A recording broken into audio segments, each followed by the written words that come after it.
It's time for Dodger Baseball. Live from Dodger Stadium, Prime Ticket presents the Dodgers as they take on the San Diego Padres. Hi, everybody, and a very pleasant Sunday to you, wherever you may be, for the second-place Dodgers. That's right, the Giants won last night, and the Dodgers put on one of the more dramatic games in several years. First of all, Chad Billingsley, the announced pitcher, will not make the start. He has a tender elbow and will have an MRI today. Secondly, in the Dodger lineup, Matt Kemp will not be in the lineup. Nothing wrong. All part of the plan to give him a rest as he comes back after a 51-game layoff. So to those who are playing, well, among other things, Chris Capuano goes to the mound for the Dodgers, and Jason Marquis will be on the hill for the San Diego Padres. One other change, Juan Uribe is in the starting lineup. He'll play shortstop today with Jerry Hairston at third. So with all of that, we'll get to the ball game and a whole lot more coming up right after this.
Sunday Fuel Efficiency Drive sales event by AT&T, the nation's largest 4G network.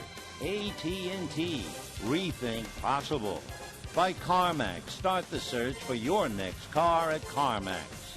And by Dodge. Aerial coverage brought to you today by Hangar One, made in California in an actual aircraft hangar.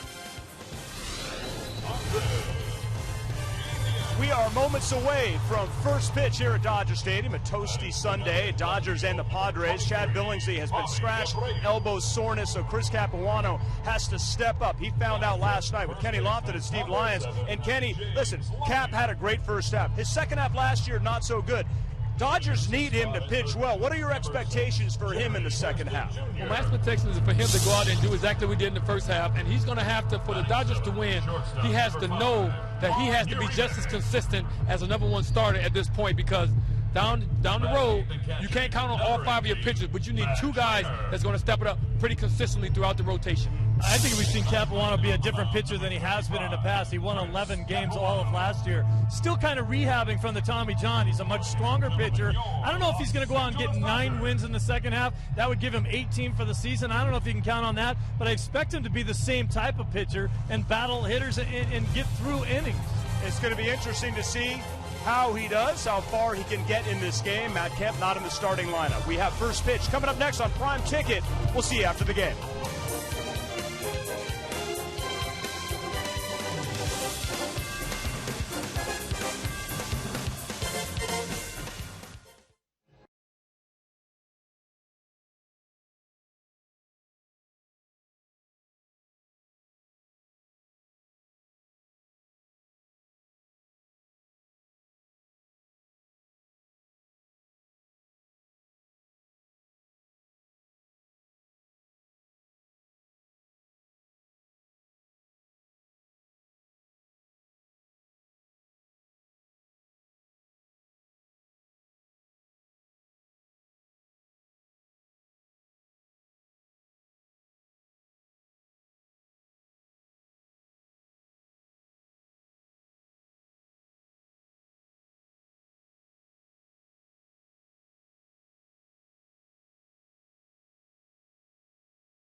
Jack combo at Jack in the Box. It's a burger with fries and a drink for only $4.99 plus tax at participating stores. By San Manuel Indian Bingo and Casino, now celebrating 26 years of fun. Visit sanmanuel.com for details. By 76 Gas, we're on the driver's side. And by Time Warner Cable. Hi, everybody, and a very pleasant Sunday to you wherever you may be. It's the Dodgers and the San Diego Padres.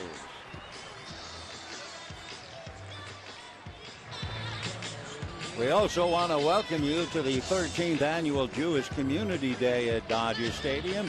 Only right to say Mazel Tov, and we certainly wish a mitzvah on your house if you are indeed of the Jewish faith. Meanwhile, Bud Black and a surprising San Diego team that stole the Dodgers' wallet last night with the steal of home by Cabrera and then having Will Venable score all the way from second base. So they literally and figuratively stole one from the Dodgers. It snapped a San Diego 10-game losing streak here. So the record for the first 11 meetings, the Dodgers have won 8 of the 11, and they've won 4 of the 5 played here at Dodger Stadium. Here's Bud Black's starting lineup. Chris Denorfia in right field, Logan Forsythe at second base, Chase Headley at third, Carlos Quentin in left field. Yandra Alonso will be at first base. Cameron Maybin will be in center field. Everett Cabrera, the man who stole home last night, will start today at shortstop. They give Yasmani Grandal a little bit of time off. John Baker is the catcher, and the veteran pitcher, Jason Marquis, on the mound. On the mound for the Dodgers, a last-minute starter, although he was apprised of the fact last night. First of all, Chad Billingsley said that he had a tender elbow and then went on home along with the rest of the team. And the more that Don Mattingly and the trainers talked, they thought, Billingsley doesn't complain of sore elbows. Maybe it'd be a good idea to get an MRI. So they called Capuano last night and said, you're going to pitch tomorrow. And then when Chad got here, they said, we want an MRI as a precautionary measure. Upcoming will be the Philadelphia Phillies. We do know Nathan Eovaldi will go against Joe Blanton. And then Game 2, the Phillies have just announced that Roy Halladay, who's been on the DL since the 27th of May, had an MRI. He had a muscle strain, and Halladay will come back activated and will start against the Dodgers on Tuesday. But Tuesday, we're not sure of the Dodger pitcher. We do know the concluding game Wednesday afternoon, that will be Cliff Lee and Clayton Kershaw. So here we go in the first inning. Chris DeNorfia will start it off. We can give you a couple of scores. The Cubs are giving the Diamondbacks a bad time again. They're leading 3-0 in the sixth. The D-backs in danger of being swept in the Windy City. The Astros and the Giants are about ready to start. Bud Norris and Matt Cain. Last night, Hector Sanchez, fourth hit, a 12th inning walk-off home run, gave the Giants a victory and first place. First pitch hit off the end of the stick, grounded to Loney. James takes it to the bag. So DeNorfia doesn't hang around. First ball swinging and grounds out. One away. Logan Forsythe coming up. Juan Uribe, who played plenty of shortstop in his days with the White Sox and with the Giants, moves over to play his first start at shortstop this year, but he's experienced 871 times he took the position at short. The one dramatic change in the Dodger lineup. So here's Logan Forsythe playing very, very well and batting .309. Forsythe, right-hand hitting second baseman. And the first pitch to him is taken a little low, ball one. Forsythe has 2 home runs, 9 RBIs. If he gets aboard, he's stolen 3 out of 4. One out, first inning just starting. Beautiful summer's afternoon. The next pitch in for a strike, and the count 1-1. Forsythe working against Chris Capuano, and the 33-year-old with a record of 9-4 has done exceptionally well here at home. His record at Dodger Stadium, 5-1 this year. The next pitch on the outside corner at the knees, and a 1-2 count. Capuano's earned run average here at Dodger Stadium this year is 1.8.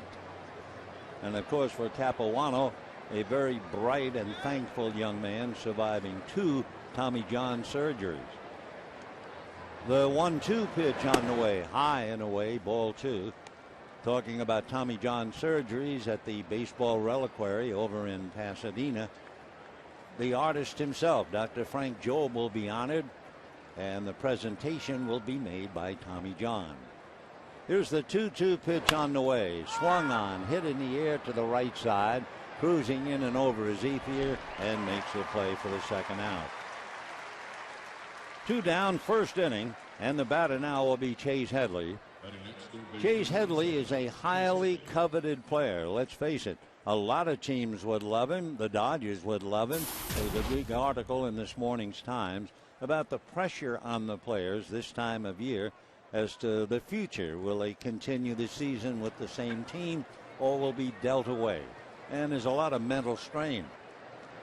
The first pitch to Headley, hit in the air off first, foul, and out of play, 0-1 the count.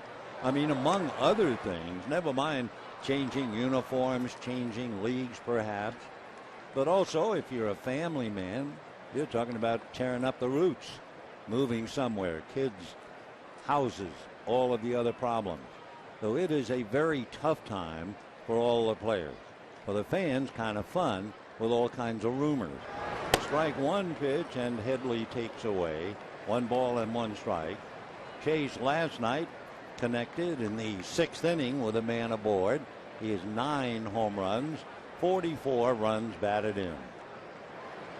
The next pitch to Chase, fouled away again.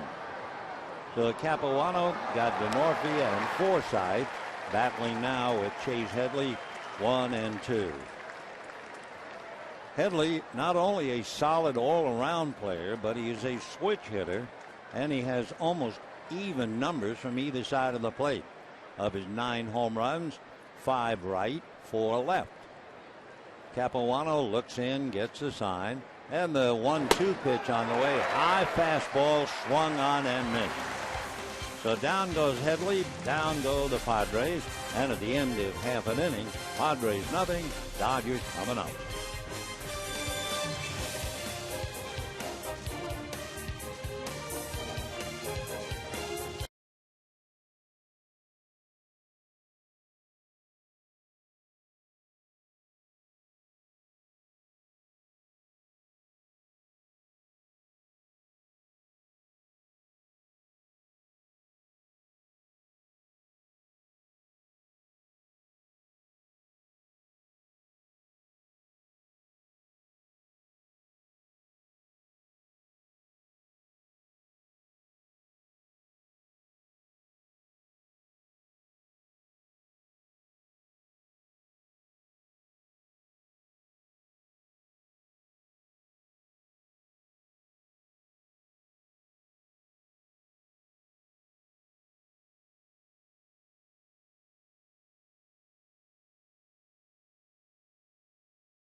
Inning for Chris Capuano, making only 10 pitches.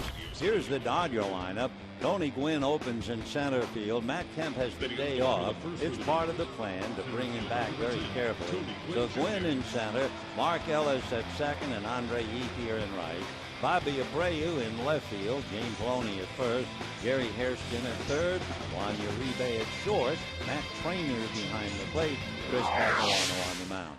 On the mound for San Diego, a veteran pitcher indeed, Jason Marquis, with an overall record of 3-9 and an earned run average of just about 6. He was released not quite a month ago by the Minnesota Twins, and his first pitch to Tony Gwynn misses for ball 1-0. Marquis is 33 years old, his 15th start. He was signed to a minor league contract. He went to Double-A San Antonio and then called up, and the pitch to Gwynn down and away, ball 2. Tony hitting .241, 17 runs batted in, and his dad is here televising the game back to San Diego. And of course Tony wore the Padre uniform for a couple of years. 2-0 pitch on the way as a ground ball up the middle, a smothering effort by Forsythe, but it doesn't produce anything but a base hit. Forsythe diving at the ball. It squirted off his glove, but you leave your feet with Tony Gwynn, the runner. You're not going to have any chance to get him anyway. Great effort and a base hit for Gwynn. And the batter now will be another hustling second baseman as Forsythe slides on his stomach, but comes up empty. So Gwynn is at first, and Mark Ellis checking in at the plate. Mark Ellis hitting .276. 3 home runs, 11 RBIs, 3 for 8 in the series. There goes Gwynn. The pitch, a strike, the throw on the bounce, far too late. So Tony Gwynn gets a base hit and then immediately motors to second. He has stolen 11 out of 17, and he had a tremendous jump on Marquis. For a veteran pitcher and his knowledge of the game that Tony Gwynn plays, really surprised that Marquis was caught, because Gwynn had a big jump. So Ellis up there, 0-1 the count. Jason out of his stretch, looks back at second. To the bag goes the shortstop Cabrera, but no throw. Jason Marquis is a New Yorker, born out on the island, Manhasset. He lives in Staten Island, and he will never forget September 11, 2001. Like all of us, but particularly Jason, the pitch is low and away, 1 ball and 1 strike. From his home in Staten Island, he can look across to the gaping hole in the city skyline. One of the firefighters was a teammate of Marquise on the Little League team, Michael Camerata, and Michael Camerata gave up his life that awful day. The 1-1 pitch is taken inside, ball 2, 2-1. And looking at Marquise in baseball, he has improved in June. We told you his ERA is about 6, but it is 3 in the month of June. He is usually given a very bad time by the top 2 hitters in the lineup. Here's the 2-1 pitch. Ellis backs off, and it's inside for ball 3. The leadoff man has given Marquise a particularly bad time, and that has already held up. Tony Gwynn began the game with a base hit. The leadoff hitter in every inning gives Marquis a bad time, hitting .372 collectively. 3-1 pitch to Ellis is taken low, and so Jason Marquis in trouble right off the bat. A base hit, a stolen base, and a walk. 2 on, nobody out, and Andre Ethier coming up. Andre Ethier had a big night last night, indeed. He had 2 singles and a 2-run home run. So he wound up with 3 hits, scored twice, and had 4 runs batted in. The 4 RBIs ties a season high for him. So Andre, with a team batting average .294, trying to pick up Tony Gwynn. And over at first, Mark Ellis. For those watching on television, you can see the huge difference in the pants worn by Tony Gwynn and the pants worn by Mark Ellis. Tony's pants are big enough to look like sails. The pitch to Ethier in for a strike. So they are fulsome, to say the least. And then if you look at Mark Ellis, there you see the trim, narrow space. 0-1 the count. You would think with those big flapping pants it would be wind resistance for Tony Gwynn, but I guess not. The next pitch off the plate, 1 ball and 1 strike. So Andre Ethier with 11 home runs, 59 runs batted in. Up north, Giants scored in the first inning. Matt Cain had a 1-2-3 inning, and Buster Posey had an RBI single. 1-0 Giants, bottom of the first. 1-1 pitch on the way, and that's taken low and away. Ball 2, 2-1. When Tony Gwynn stole second, it immediately spread the word that you can run on Jason Marquis. He has given up 12 stolen bases in a brief time since coming over from Minnesota. 2-1 pitch to Andre Ethier, way off the plate. An awkward follow through. Marquis had his back to the hitter by the time he finished. So 3-1 to Jason Marquis. Of course, a lot of times pitchers just kind of lose their balance. It was kind of a disgusted follow through. He was unhappy with the way he pitched.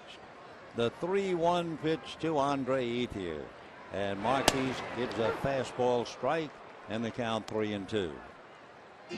2 on, nobody out. Dodgers trying to get the drop on San Diego. Phillies will be here starting tomorrow night. Bobby Abreu was the 4th leadoff man in 4 games last night. Today he's hitting 4th. And the 3-2 pitch, the runners are not going, and there's a line drive base hit to right field. DeNorfia over to pick it up. Gwynn heading for the plate to score. Stopping at second is Ellis. The Dodgers lead 1-0, and Andre Ethier picks up his 5th RBI in his last 5 at-bats. So Jason Marquis, at least at the outset, looks like it's going to be a very wobbly start for him. And Bobby Abreu coming up, 1st and 2nd, and nobody out. So Gwynn gets some high fives in the dugout. Andre Ethier with an RBI to move things along. And Bobby Abreu, as the leadoff man last night, struck out, walked twice, grounded out. Bobby hitting .266, 2 home runs, 14 runs batted in. 2 on, nobody out. 1-0 Dodgers. Marquis delivers on the outside corner for a strike. And the count 0-1. Matt Kemp rested today. As Don Mattingly said in his pregame conversation, I had to fight him, but made him sit down. After all, he missed 51 games, came back to play 2, and then Don said, it's time to take the day off. Strike 1 pitch is a little low. 1 ball and 1 strike. Mattingly, in talking about Kenley Jansen last night, said that it's a learning part of the young man's development, a teaching moment. And as Don said, I'd rather it happen now than later in the season. 1 ball and 1 strike the count to Bobby Abreu. Out of his stretch goes Jason. The right-handed delivers, and again low and away. So he's pitching behind, and he will get hurt if he continues to do that for sure. Jason Marquis with the Padres. It marks his 13th season played in the National League. He's made 275 starts in the National League, and his record in this league 105 to 103. The 2-1 pitch is swung on and missed at the plate. Tony Gwynn taking the score by stealing second on the base hit by Andre Ethier. So the Dodgers out in front 1-0. Tony back in the dugout, making his dad proud, I'm sure. Of course, his father must have mixed emotions. A great Padre and a fine broadcaster. 2-2 the count to Bobby Abreu. And he grounds one wide of first. Up with it there is Alonso for 1. They throw back to Marquis, not in time. So it's a 3-6 force play. Marquis with a couple of words, not a violent argument with Phil Cuzzy. So the force play 3-6. That takes Ethier off the lines. It advances Ellis. Only 1 out, and James Loney coming up. Marquis' right foot just did get there ahead. And you can see in the replay, he was a tad late behind Abreu. So a good call by Phil Cuzzy. That puts runners at first and third, 1 out. And James Loney will be coming up. Loney hitting .246 with 2 home runs, 24 runs batted in. Came off the bench last night as a pinch hitter in the 9th inning and grounded out. So for James in the starting lineup for the first time in about a week, with first and third, Dodgers lead 1-0 and 1 out. Marquis from his stretch. Loney waits, and the first pitch to James on the outside corner for a strike. 0-1. In checking Marquis, he does not have a wild pitch. We always check with a runner at third. In fact, last night we did a bit of checking before it happened, talking about Kenley Jansen. Back the fact the league really runs on him, and he also has 3 wild pitches. Here's the strike 1 pitch coming up to Loney, and James swings a 1-hopper to short. The quick feed for 1, and they're going to turn it for 2, and that's that. So the Dodgers wind up with 2 singles, a walk, and a stolen base, and they get 1. And at the end of an inning, it's 1-0 Dodgers.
1-0 Dodgers as we go to the second inning.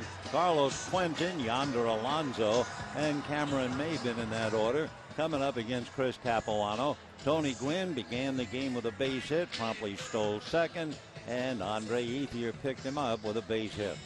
So the Dodgers go into the second inning facing Quentin, who, by the way, what would they say in the card dealing business? He got off the schneid. He's from Bellflower and Chula Vista, and he was having a lot of trouble, and he's such a good player. Coming up with an RBI with a runner in scoring position and 2 out. This time he dribbles one to third, and Hairston makes a good play to get him. Well, it should be duly noted last night, Carlos Quentin got the base hit to drive in the run with 2 out. He is 1 for 15 this year with runners in scoring position. So 1 away on 1 pitch. Capuano made only 10 in the first inning. And the batter will be Yonder Alonso. Giants have picked up another in the first inning. They lead the Astros 2-0. Brandon Belt walked to force in the run. Bud Norris came into that game 0-5 and an ERA of over 8 in his last 5 starts. So Bud has fallen upon lean times. Capuano's first pitch misses for ball 1 to Yonder Alonso. Capuano 5-1 at home with an ERA of 1.8 here at Dodger Stadium. 4-3 in his career against San Diego, and he slips a strike in there against Alonso. 1 ball and 1 strike. Capuano holding left-hand batters to a .230 batting average in his career. The next pitch a little low. So Alonso has a lot to contend with. Chris looks to get the sign. Alonso batting .261, 3 home runs, 23 runs batted in. Capuano's fastball is on the outside corner for a strike. 2-2 the count to Yonder Alonso. If you've not been listening or watching the games and you think Yonder is a strange name, his mom and dad actually made it up. The next pitch is a hopper to the left of the shortstop Uribe, who makes a sinker's throw, but Loney stays with it, dropping to his left knee to get under the ball. So Uribe takes care of Alonso, and with 2 down, Cameron Maben coming up. Cameron Maben had a very interesting night last night. He went 0 for 4. That's not the point. But he came up with runners at first and third in the 9th inning. The Padres were trailing 6-5, and Maben struck out. But even that's not the point. He had an 11-pitch at bat. Right hand hitting center field. It drives one to right center. Gwynn on his horse, but it's slicing away, bouncing up against the wall, and Maben steams into second with a long double to center. For Cameron Maben, who runs like the wind, that's his 9th double, and boy, he hit all of it. Gwynn, the harder he ran, the more the ball sliced away on him, and one hopped the wall. So Cameron Maben, a 2-out double. And now if you are a Dodger fan, the villain of the piece, Everett Cabrera, coming up. It was Cabrera last night who came in to run for Alonso, who eventually stole home. Cabrera, the right-hand hitter, waiting, batting .233. He has 2 home runs, 12 runs batted in. Dodgers are haunted, I guess, in a way, with that name Cabrera. Chad Billingsley certainly remembers pitching against the Angels and Orlando Cabrera stealing home against him. So Kenley Jansen has another Cabrera in his file. The pitch of the right-hand hitter is taken in the dirt. Scrambling block by Matt Trainer. 1 ball and no strike. Will Venable, who scored from second base on that bizarre play last night, watching. Everett Cabrera played in the first game, went 0 for 4, struck out, and didn't hit the ball out of the infield. But as you can gather, he brings other things to the dance, including a string. He is 16 for 16 in stolen bases. He takes a strike, 1-1 the count. though he was 15-0 and then last night steals home. Everett Cabrera. 2 down, second inning, 1-0 in favor of the Dodgers. Cameron Maben, however, at second base, representing the tying run. Cabrera waits. Capuano set. And the 1-1 pitch on the way is low and inside with a fastball just below the knees. 2-1 the count. Everett Cabrera on the small side, not as small as his teammate Alexei Amarista. He's 5'8", and Alexei is 5'6". Cabrera from Nicaragua. Cabrera is the boy who idolized and tried to imitate as best he could the talent of Rafael Furcal. 2-1 the count. 2 out, Maben at second. Capuano a look back, comes to his hitter and gets it on the corner. Breaking ball. 2-2 the count. So Cabrera, the number 7 hitter, with the catcher John Baker on deck.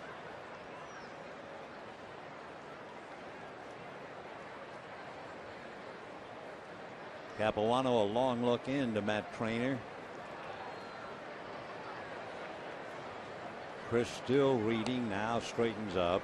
Another look back at Cameron Maben, and the pitch to Cabrera swung on. Ground ball wide at third. Great sliding stop by Hairston. He gets up and throws him out.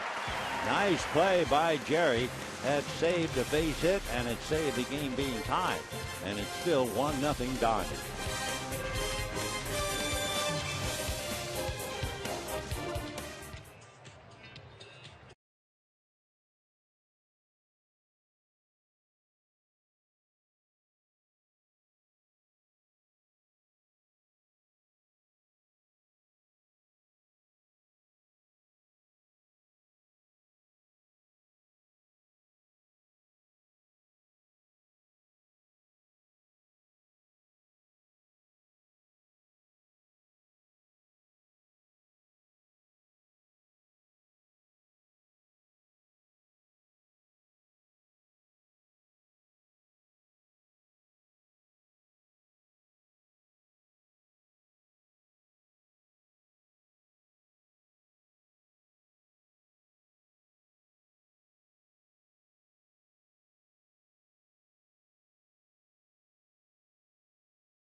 Dodgers. Jerry Hairston, who made that fine play, will lead it off.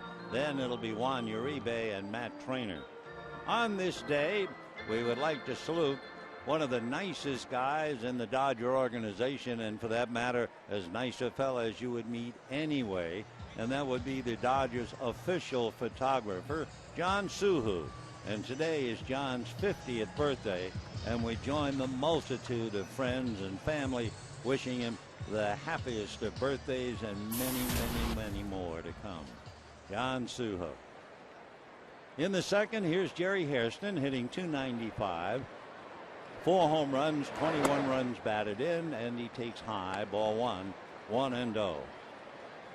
Tomorrow night, the Philadelphia Phillies come here. The Giants do not play tomorrow. The Giants open up a series in Atlanta on Tuesday. The 1-0 pitch inside, ball 2, 2-0.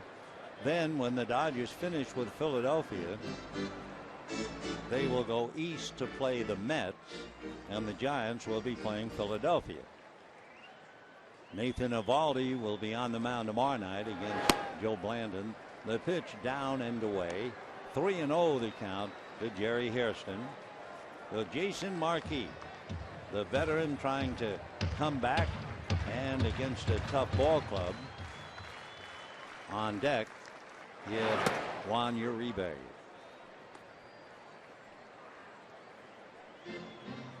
Hairston out to loosen up a little bit. 3-1 the count.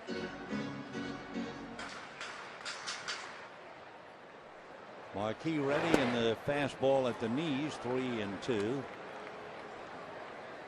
Jason Marquis is 6'1" and 210. He has a few pitches that got him in the big leagues and has kept him in the big leagues. Basically, fastball, slider, a cutter, and a changeup. And his next pitch, a chopper off the glove of a backing up Headley and down the line, pursued by Cabrera. Cabrera gets it back into second base. Headley was just eaten up by that hard ground ball, and he made the big mistake. He backed up, and as soon as you back up, you're letting the ball play you instead of vice versa. And it went off his backhanded effort and out into left field. He will draw an error. So Jerry Hairston at second base as Headley tries to handle a tough hopper, and he can't do it. Now Uribe and Trainer trying to pick him up.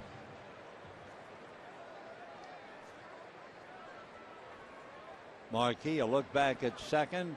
Veteran right-hander delivers, and Uribe backs off. A pitch inside, ball one. 1-0 the count. Juan Uribe hitting 198 with a home run and 13 runs batted in. One for his last 29. The 1-0 pitch on the way is swung on, hit in the air to right field. It's playable. Tagging up is Hairston. The catch by Denorfia. A strong throw, but wide of the bag. And so over to third goes Hairston. Nice at bat for Uribe. He's been trying to stay on the ball longer, trying to go the other way.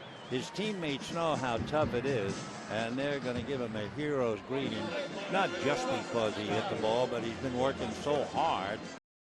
That. So a smart bit of hitting following the error, and the Dodgers have a runner at third with one out. That makes the Padre infield have to play up, and Matt Trainer will be the batter. So Hairston runs well enough if you're thinking about squeeze. Trainer's hitting .224. 2 home runs, 7 runs batted in. Marquis out of a stretch, looks over at his runner, comes to the hitter, low and inside, ball one. So 1 out, second inning. Dodgers trying to add to a 1-0 lead. Matt Trainer, who had the pleasurable moment of being part of the ceremonial first pitch the other night. The first pitch made by his wife, Olympian Misty May Trainer.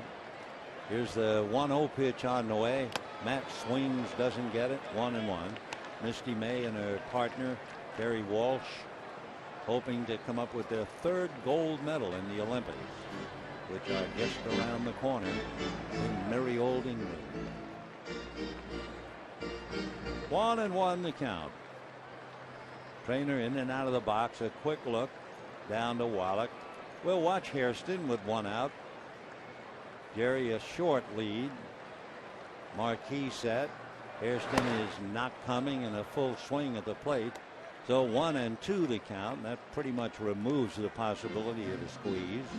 Waiting on deck, Chris Capuano. Now, if Capuano had been the hitter, you'd say, oh, yes, because Capuano has 11 bunts, 11 sacrifices. 1-2 the count. Marquis from a stretch, another look. Now the pitch to Trainer, swung on and missed, and down you go. Matt, with one of the tough jobs, just like the Padre catcher, John Baker, you play once a week. This game is hard enough to play every day. So Trainer strikes out. First strikeout for Jason Marquis. And the batter with 2 out, Chris Capuano. Capuano, the left-hand batter, hitting .115. He has 3 hits, 2 RBIs, strikes out close to half the plate appearances and takes low, ball one. 1-0 Dodgers, bottom of the second inning. Jerry Hairston, who reached on the two-base error charge to Chase Headley. Over there at third with 2 out.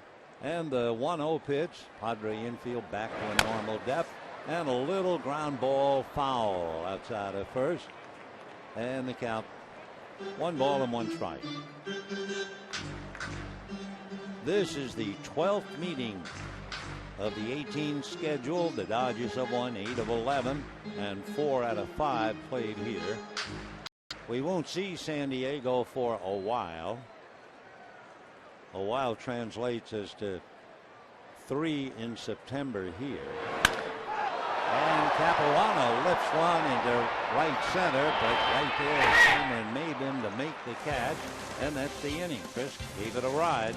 No runs, no hits, an error. A man left at third, and at the end of 2, 1-0 Dodgers.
Forward to Miller time later in tonight's game, brought to you by Miller Lite.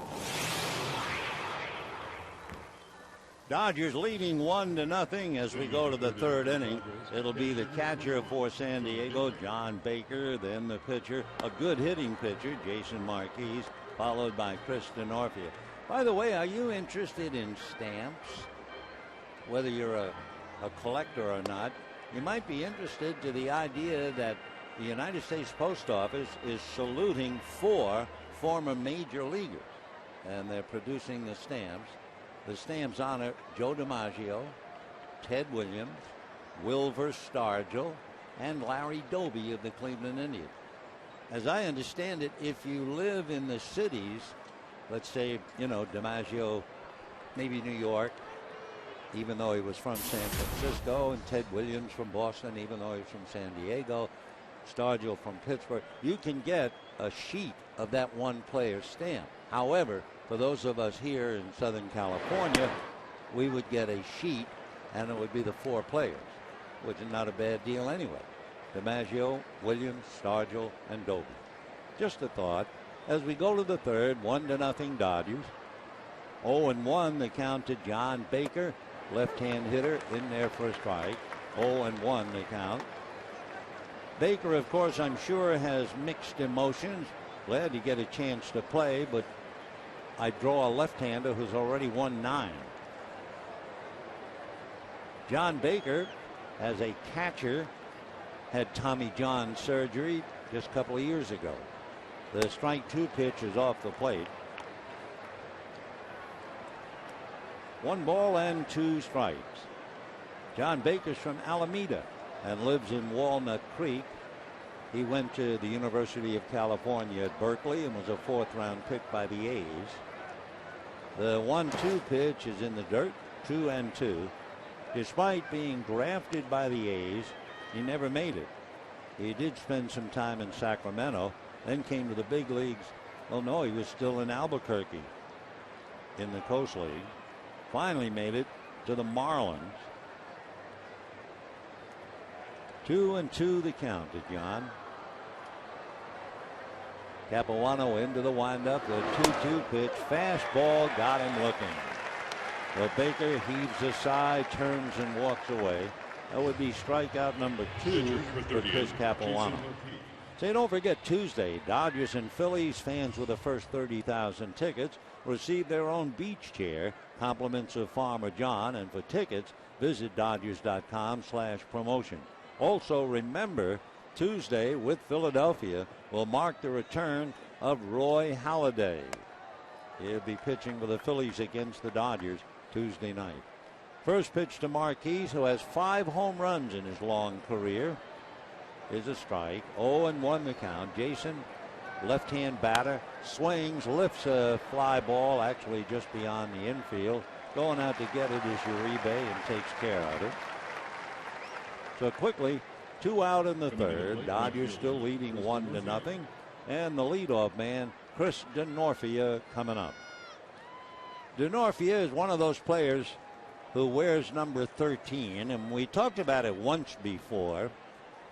There's kind of an old-fashioned belief that number 13 is an unlucky number. It's a worldwide belief. You'll never see a hotel room numbered 13, or they never usually have a 13th floor. But if you look at a dollar bill, you'll get another thought about 13. He takes ball 1. If you look at the dollar bill, you'll see, among other things, and think 13 original colonies, 13 signers of the Declaration of Independence, 13 stripes on the flag. He takes a strike. 13 steps on the pyramid on the dollar bill. 13 letters in E pluribus unum. Again, if you look at the dollar bill, 13 stars above the eagle. The pitch is low, ball 2, 2-1. 13 bars on the shield. The bird holding an olive branch, and if you check the branch, there are 13 leaves on the olive branch. There are 13 fruits, and if you count and look closely, 13 arrows. And one other note on Jewish Community Day here at Dodger Stadium. 2-1 pitch, that's low, ball 3. If you notice the arrangement of the 13 stars in the right-hand circle on the dollar bill, you will see that they are arranged as the Star of David. So, Denorfia still wears 13, and the count's 3-1. And here comes Capuano on a high fly ball to deep right center. Gwynn and deep here, and it is, well, I'm not sure. I guess it was Gwynn. They both kind of melded out there in right center. And let's check again. Give the put out to Ethier. Very close. And at the end of 2.5 innings, Dodgers 1, Padres 0.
The third inning, Tony Gwynn led off the game with a single, stole second, came home on the base hit by Andre Ethier. So it'll be Gwynn, Ellis, and Ethier, and Tony checking in, making his debut 6 years ago today with the Brewers. So happy anniversary to Tony. The first pitch from Jason Marquise, a little low, ball 1-0. Gwynn in the leadoff role, getting aboard, scoring a run. He scored a total of 27, and he's also knocked in 17. The 1-0 pitch on the way, fouled outside of third. Show you that final out again. You can see Gwynn on the left if you're watching on TV, and Ethier on the right, and they are both hollering for the ball. We can show you one other angle, and the scary thing is not showing you the technical part of it, but how close they came to a collision. The 1-1 pitch, and that's low, ball 2-1. The other angle that we have, you can see Ethier hollering, mouth open, I got it, but the same thing from Gwynn, and here comes Tony, and they just go by each other so very, very close. Closer than ships that pass in the night. 2-1 the count.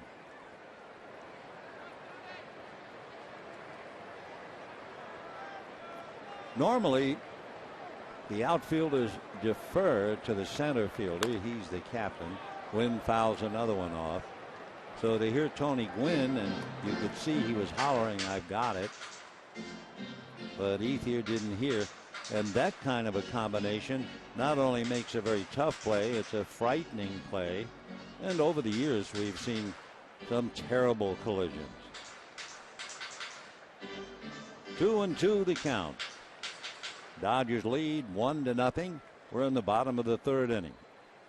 Jason Marquise delivers, and it's a check swing. No swing, says Greg Carlson. So 3-2 the count.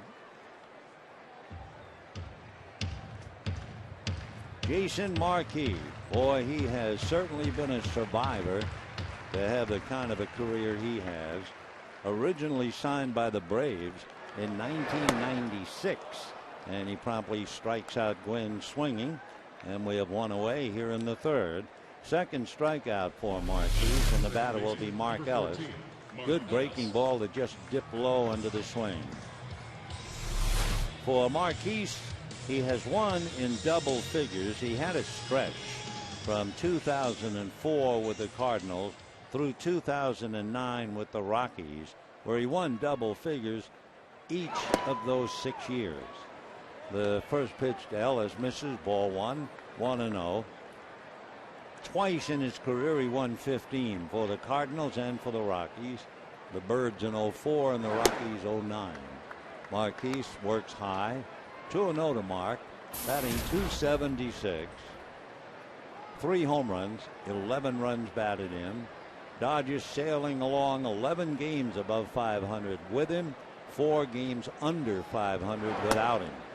He takes a strike. 2-1.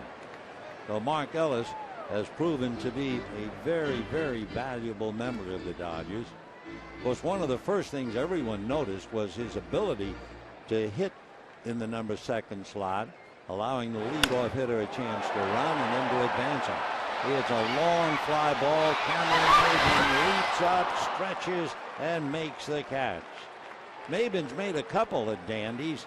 He made one recently in San Diego. We literally climbed the wall, and that time he didn't have to climb so much. He just had to extend. Maybin is 6'3", but he has springs in those daddy long legs. And the other night he made a magnificent diving catch. That was a ball hit by A.J. Ellis. So we have 2 down here in the third, and here's Andre Ethier. Knocked in 4 last night, picks up 1 today. Ethier with 60 RBIs, 5 back of the league leader Carlos Beltran, who has 65. 1 ball and no strikes the count. 2 out in the third, 1-0 favor of the Dodgers. Remember, the Phillies here tomorrow night. Nate Eovaldi and Joe Blandon. Tuesday night, all we know is Roy Halladay will pitch for Philadelphia. We're not sure of the Dodger pitcher. Then Wednesday afternoon, what a closing act for the final game of the homestand. It will be Cliff Lee and Clayton Kershaw.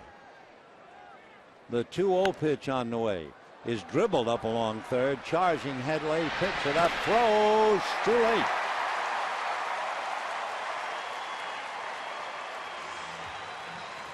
That is the toughest play for an infielder. You see a big swing from the hitter, and the ball looks like it came out of the head of a hose. And Headley, having to come almost from shortstop, he was so far away, scooped and threw, and he was a hair late. So Ethier comes up with his second hit today, albeit on the scratchy side. He's not going to throw any of the little ones back. Last night, Andre had 3 hits, and in his first game, he did not get a hit. He was hit by a pitch. So 2 out, Andre at first. Here's Bobby Abreu. 1-0 Dodgers, 3rd inning. Marquise ready. Jason delivers, and a swing. Not a good swing, but a swing. And a no ball, 1 strike count.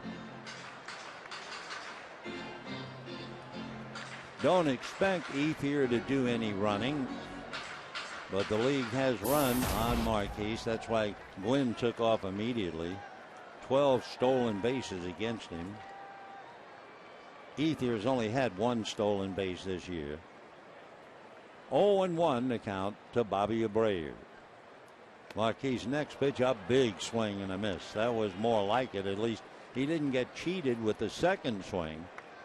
He just had a bad first swing. 0-2 the count to Bobby. So a couple of true veterans hacking away here as Bobby Abreu facing Jason Marquise. Abreu's been a professional since 1991 and Marquise since 1996. 0-2 the count to Bobby. Jason ready, deals, and there's a fly ball to right field. Very playable. The Northie started back and over, has to come in to make the catch. So no runs, 1 hit, the squib infield single for Ethier. And at the end of 3, it's 1-0 Dodgers.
Aerial coverage brought to you today by Hangar One, made in California in an actual aircraft hangar.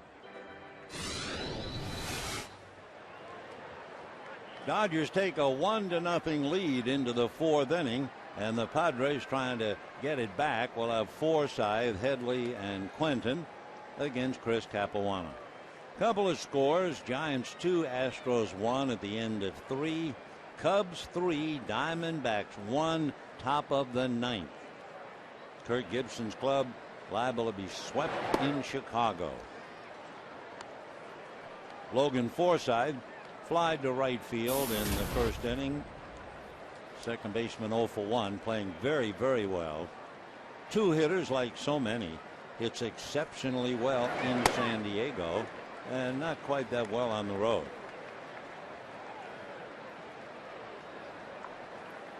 The Cubs giving Arizona a bad time. The Cubs are 14 games back of Cincinnati and 17 games under 500. High foul off first. Loney coming over. No play. 1-2 to count. Arizona began the day 5.5 back of the Giants and 5 behind the Dodgers.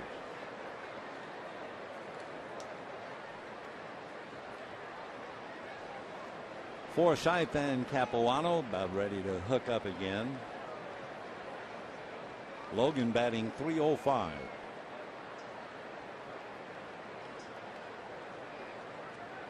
Hitting close to .330 for over 2 weeks. 1-2. And he promptly bangs it into center for a base hit. The line drive single to center for Logan Forsythe, and that'll bring up Chase Headley. A reminder, Fox Sports is proud to support Boys and Girls Club of America, a place where youth can reach their full potential as productive, caring, responsible citizens. So to learn more, please visit greatfutures.org/Fox Sports.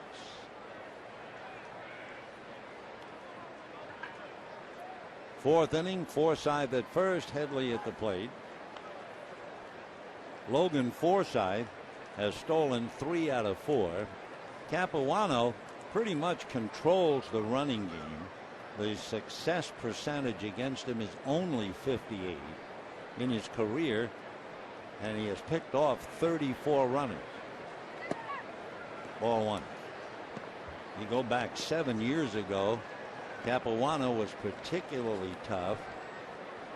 He allowed 2 stolen bases, 9 were caught, and he had 12 pickoffs. And you know he hasn't balked since 2005.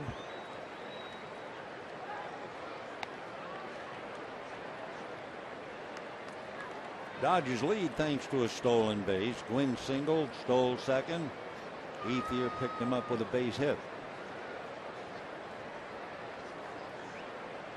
1 ball and no strikes to Chase Headley, who struck out in the first inning. And he bangs it to center for a base hit. Forsythe stopping at second. So the Padres now back-to-back singles, and that will bring up Carlos Quentin, the left fielder. When you break down Chris Capuano according to sections, number of pitches, in his first 15 pitches in his career, and certainly this year, he has struggled where the batter's hitting .309. From 16 to 30, they're hitting .231. This year, from 31 to 45 pitches, the opposition is hitting .062. So 2 on, nobody out. Here's Quentin.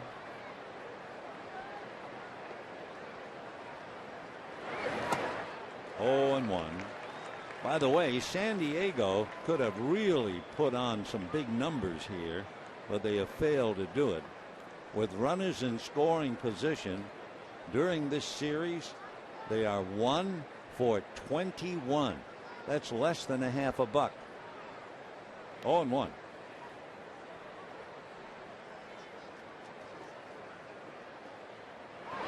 Off speed, a change, but it's high. So Chris is in the 40s.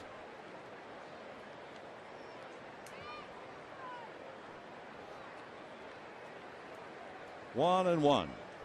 Carlos Quentin.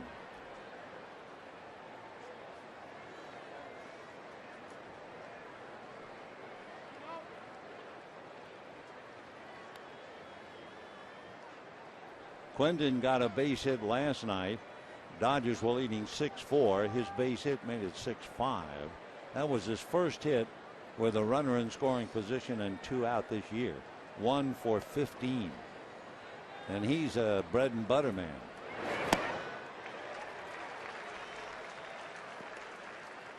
He has 8 home runs, 20 runs batted in. Originally signed by the D-backs out of Stanford University. Made it to the D-backs and then to the White Sox, where he put up some big numbers. He's up there now, 2 on, nobody out. 1-0 Dodgers, 4th inning. Forsythe and Headley out there.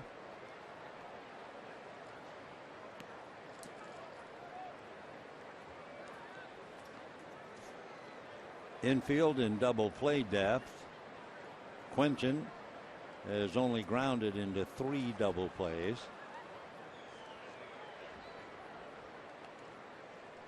1-2.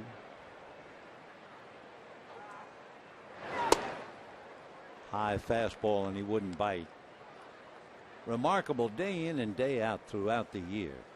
You'll see 2 strikes on a hitter, and unless it's a 3-ball count, they invariably will swing and miss at a fastball that's up above the strike zone. It must look awfully good, but it's rare to see a hitter catch up to that pitch.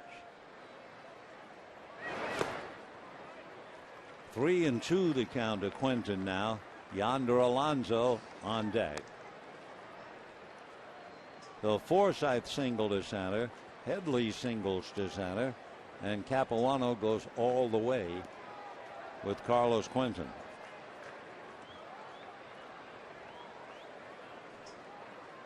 Padres no runs, 3 hits, 2 singles and a double.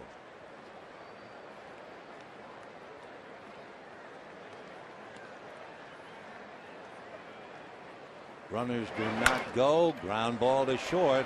They're going to get 1. They will not get another because it's a bad throw. Coming to the plate easily to score is Forsythe. And we have a 1-1 tie. Mark Ellis trying to make the turn, unable to do it. Misses the mark at first base. So it's a force play. And then the error on the turn as Ellis tries to avoid the rolling slide of Headley way off line. So it's 1-1 in the 4th. Quentin holding at first.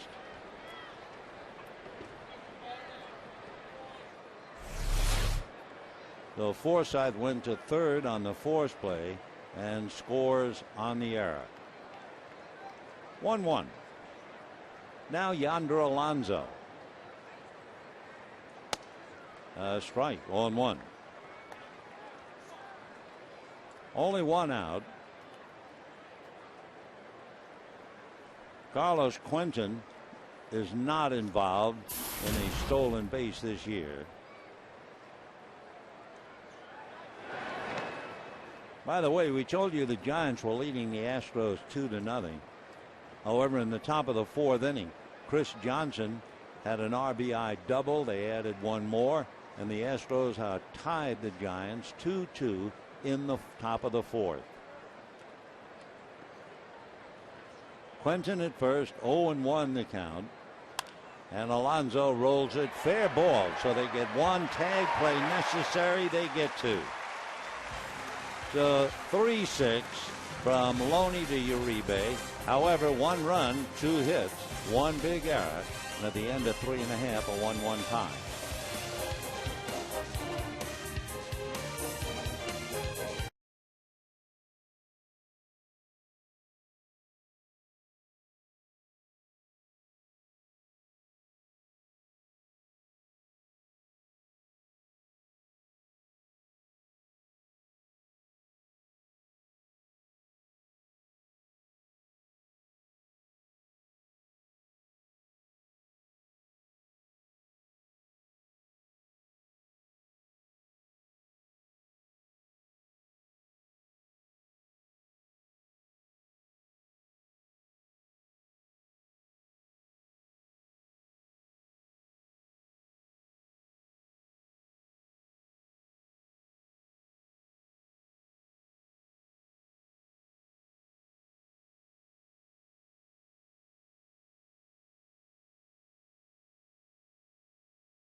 By the new wireless receiver from AT&T UVerse. Visit AT&T.com/free-your-TV. Rethink possible.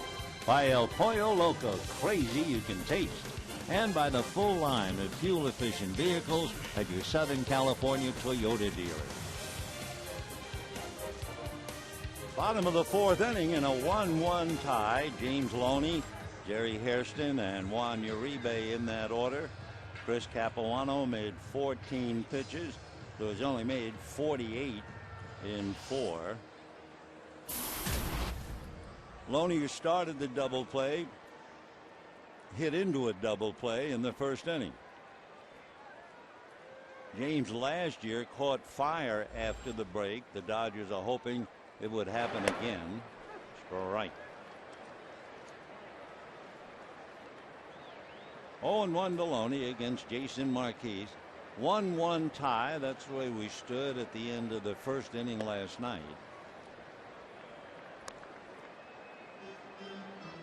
1-1 to James. Loney in and out of the lineup, so of course that never helps either. The 1-1 pitch. Ball 2. 2-1.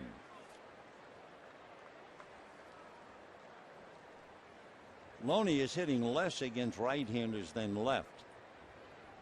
Hitting .243 against right-handers, .254 against left-handers.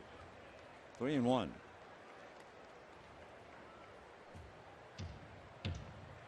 Loney, who's not playing every day anymore, has certainly punched the clock since the start of the 2008 season. He has now appeared in 721 games, and a line drive caught on a diving play by Cabrera. Everett Cabrera at 5'8" made a play that a 6-footer would have to strain for, and Everett made the play. Talk about going up the ladder. He went up to the last rung and left the ladder. Wonderful play. They are big leaguers without a doubt. So Loney losing a base hit, and the batter will be Jerry Hairston. Hairston hit a big chopper that fooled Chase Headley. He tried to back up and backhand it. It went off his glove for a 2-base error. Hairston got as far as third in the second inning, but failed to score.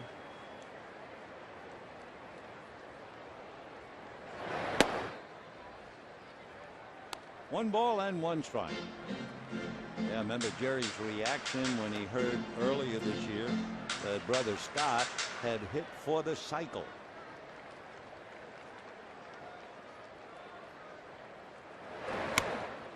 Two and 1 to count.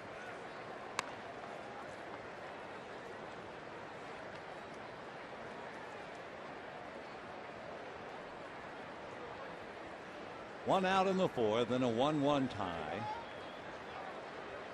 Marquis comes back to him. Fouled away. 2-2 the count. All the way upstairs. And then all the way downstairs. Like an elevator in a department store, it stopped on every floor. 2 balls and 2 strikes. Jason Marquis pitching at Dodger Stadium, but he was getting excitement pitching in big ballparks long before he was a major leaguer. He pitched for Tottenville High School on Staten Island, 2 straight New York City championships. One he won for the club in Shea Stadium, and the other at Yankee Stadium. 3-2. And a drive into left center. Maben on the dead run. This is going to be off the base of the wall. And steaming into second with a 1-out double is Hairston. So that ball that was hit by James Loney, the great catch by Cabrera.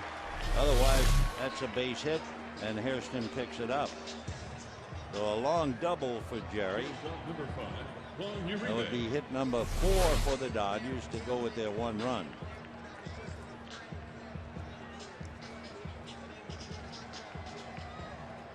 Juan Uribe.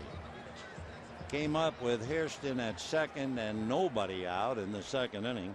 Nice bit of hitting. Long fly ball to right. He got Hairston over to third, but Matt Trainer struck out. And ball one.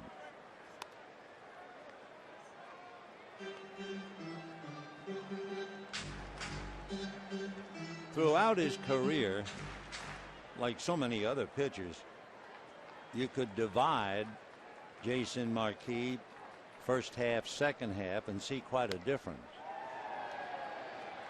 In his career, he would be 15 games above 500 in the first half and 15 games under 500 in the second half. So he is nothing if not consistent. Jason Marquis.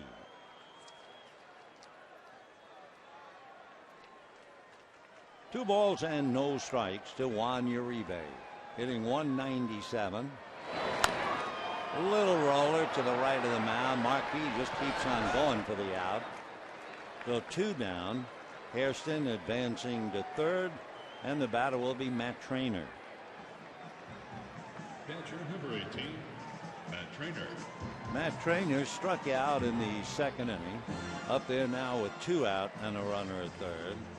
His other at bat was a big one, one out and a runner at third, but Matt couldn't connect. In looking at Jason Marquis' work through the years, Trainer coming into the game was 2 for 3 against him. And they're going to take the bat out of his hands, take their chances on Capuano.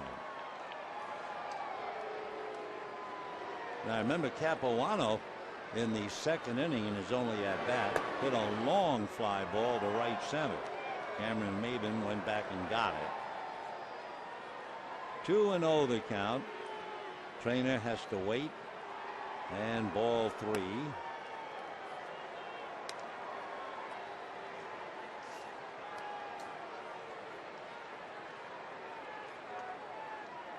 For Matt Trainer, hitting just ahead of the pitcher, this is the first intentional walk that he's gotten this year. So Matt to first, Hairston to third, and Capuano summoned to the plate. 0 for 1, batting 111 in a 1-1 tie.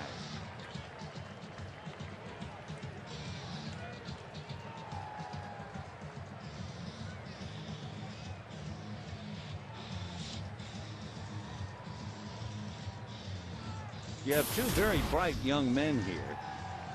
Chris Capuano, Phi Beta Kappa from Duke University. Marquis was a member of the National Honor Society when he was in high school. And a fly ball to left field. Carlos Quentin. That'll be that. So no runs. One hit, two left. At the end of 4, a 1-1 tie.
July 31st through August 7th, 1984.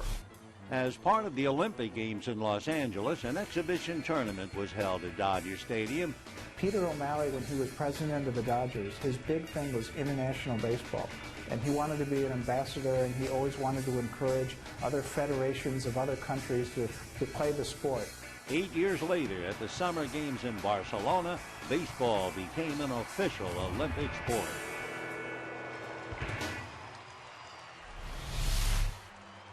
A 1-1 tie as we move to the 5th inning. Maybe it's catching, but each team is showing a remarkable propensity of making out with runners in scoring position.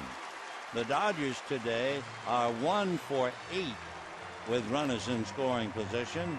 And of course, throughout the series so far, San Diego is 1 for 22. Marquez has just made 71 pitches, and as he goes to the 5th inning, Chris Capuano has made only 48. Bud Black, who won over 120 games in his great major league career, has himself a ball club that somehow or other has to scratch for a run. Hadn't helped them much in advancing, however. They're 13.5 back, tied with Colorado for last place in the West. Cameron Maybin, originally picked by the Tigers, only 25 years old, doubled in the 2nd inning. And like so many of these major leaguers, when they get talking about their high school days, they hit a 500-foot home run here and a 500 home run there. Strike. Padres believe in Maybin. He signed a 5-year extension to his contract. He's not been able to put up any numbers, however, hitting only .209. 1 ball and 1 strike.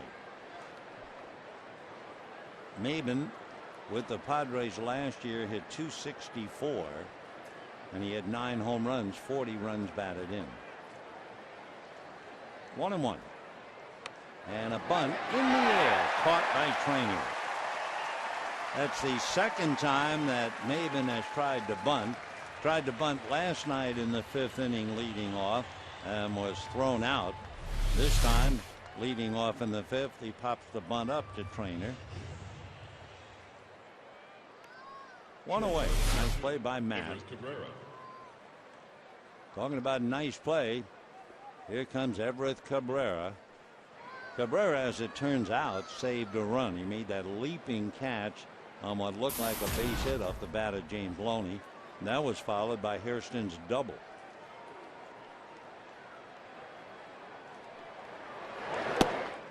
And a strike. Everett Cabrera from Nicaragua. Amarista, the other infielder who stands 5'6", is from Venezuela. 0-1. Little foul off to the right out of play, so he's in a hole. 0-2. Cabrera stole home last night. Dodgers should have worried about him because he has stolen third 3 times this year.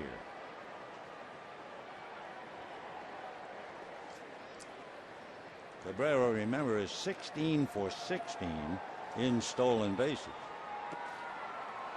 1-2 the count.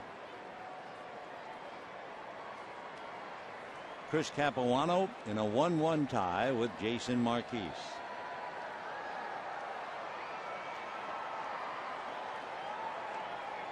One ball and 2 strikes.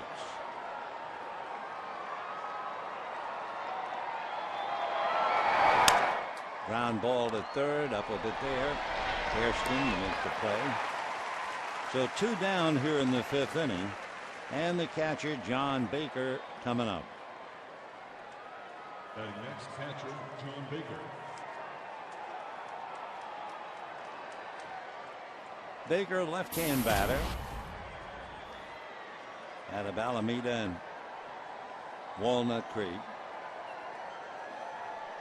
He's been a pretty successful first ball hitter.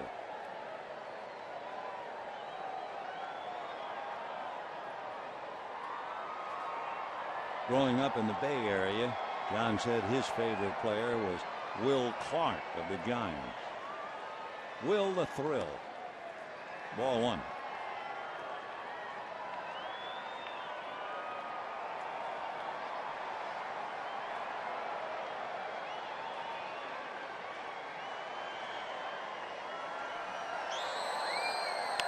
And ground ball up the middle behind the bag. A sliding stop by Uribe, but his throw on a bounce gets away.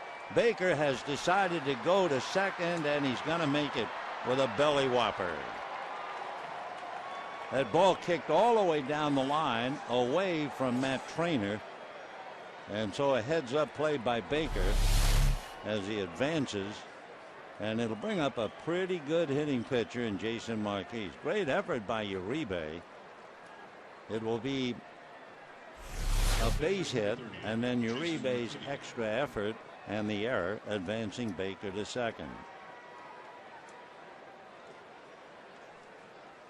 Jason Marquis, as we have said, is handy with the bat. So they have to be very careful with him, especially in a low-scoring game.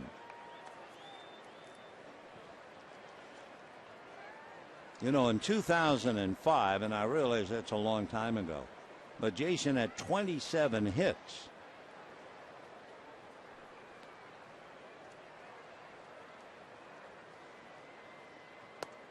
And ball one. Rick Rhoden, who pitched for the Dodgers one year, had 28 hits. The last pitcher to have 30 hits in a season, Catfish Hunter. 1 ball and no strikes.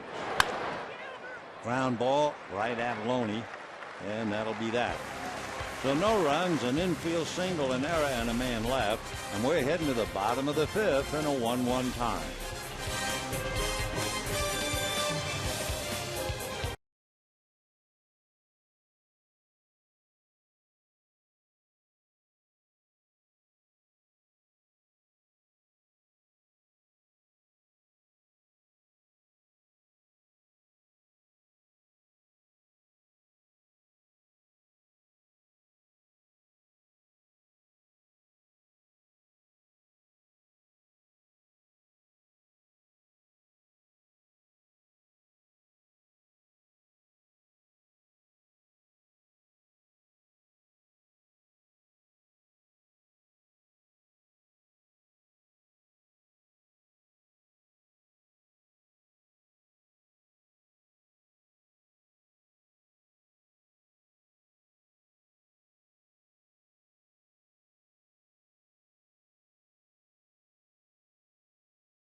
The 8th year continues to carry the flag with an RBI single on the heels of a 4 RBI single and home run last night.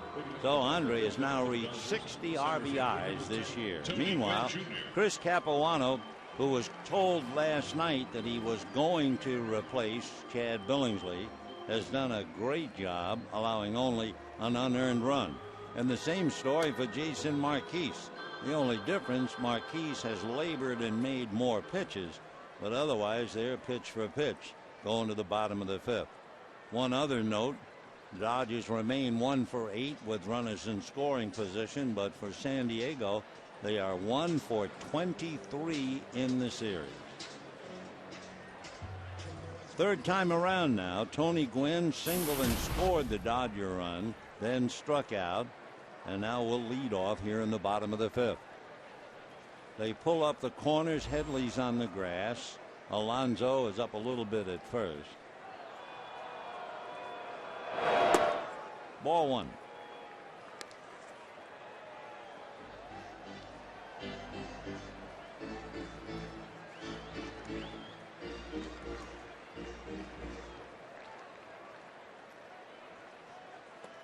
That's in there to balance it up. 1 ball and 1 strike to Tony Gwynn. Playing center. Nothing wrong with Matt Kemp. If you tuned in late, it's all part of the plan to bring him back, but slowly and cautiously, and he's restless. They also serve who'll only swing their arms and wait. 1 ball and 1 strike. Ball 2. Tomorrow night, Nathan Eovaldi and Joe Blandon as the Phillies arrive, and I mean the Phillies now with Chase Utley, Ryan Howard, and then Tuesday night they'll also get Roy Halladay back. 2-2 the count. Philadelphia buried behind Washington, 14 games back. They've lost 8 of the last 10, but they'll still pose a sizable threat compared to the team they fielded when the Dodgers swept them in 4 in Philadelphia. High fly ball to dead center. May have been going back, and there was a lot of room. 1 away. Let's get you thinking a little bit with our daily trivia question. Tony Gwynn Jr., one of 3 major leaguer ever whose father had 3,000 career hits. Who are the others? Interesting question. And there is senior, 8-time batting champion. He only played to win more, the great Ty Cobb. Tony Gwynn, what a marvelous, marvelous hitter. Oh.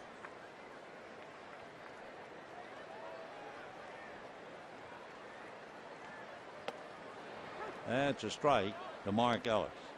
The only surprise when you look at the 8 batting championships that Tony Gwynn had was the one he won in 1988. He hit .313 that year and won the batting crown. Though that's hit right at Yonder Alonso. Take a look at Andre Ethier's RBI. Looked like a breaking ball up, and he spanked it into right field. Tony Gwynn scored on the play, and that's the Dodger run. Now with 2 out here in the 5th, here's Ethier.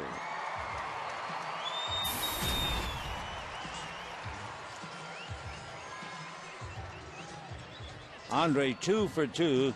So not only are his RBIs on an upswing to give him 60, his average now up to 299. Shot just foul. Boy, what a blur that was. 0-1 the count. Ethier, interestingly enough, coming into the game, he was 1 for 22 against Jason Marquis. That translates to a .045 batting average, but he's helped that 2 for 2 today. 0-1. 1-1. You know, this year when hitters put the 0-1 pitch in play, despite the fact they're hitting behind in the count, the hitters are batting .607 against Marquis, but 0-1 he missed inside. But that's a count. They've worn him out. 2-1.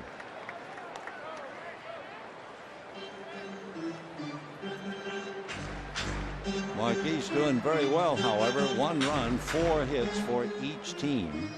Dodgers have committed 2 errors, and the Padres 1. 2-1 to Andre.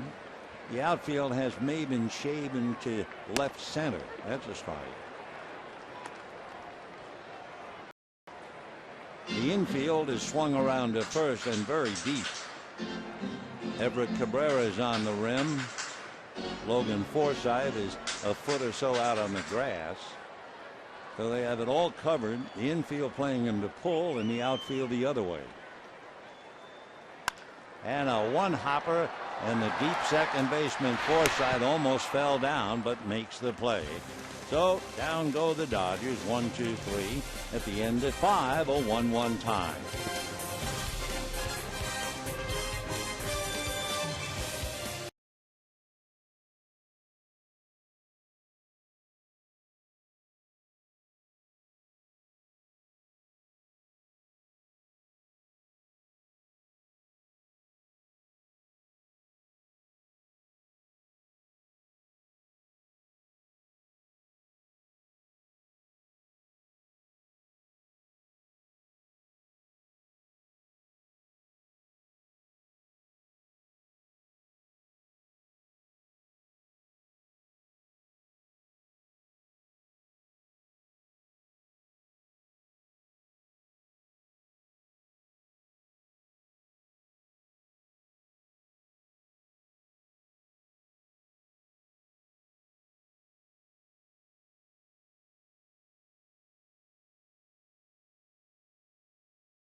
The Dodgers made their first trip to Japan. Walter O'Malley very much interested in Japanese baseball and our relationship with Japan. Well, it really paid off on this day in 1995, because going to the mound for the Dodgers was Hideo Nomo. He won his 7th straight game, beating the Florida Marlins 3-1, and Hideo won 13 that year and wound up the Rookie of the Year.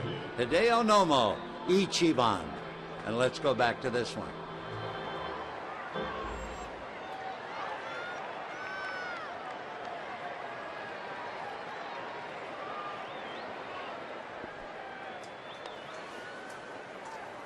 Tough ball game, 1-1 in the 6th inning.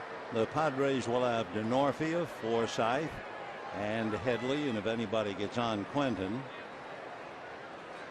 Capuano's only made 59 pitches in 5 innings and a strike. DeNorfia grounded to first, fly to right, so he's gone the other way, 0-2.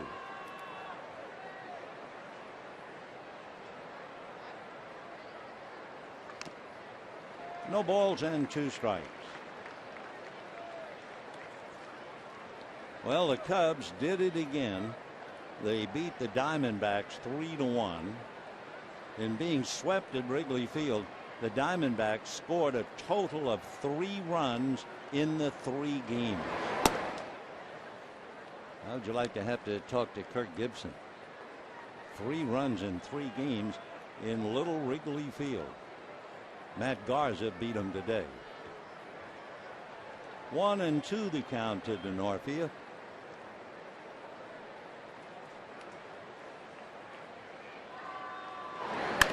Ground ball back a third. Nice backhand pick.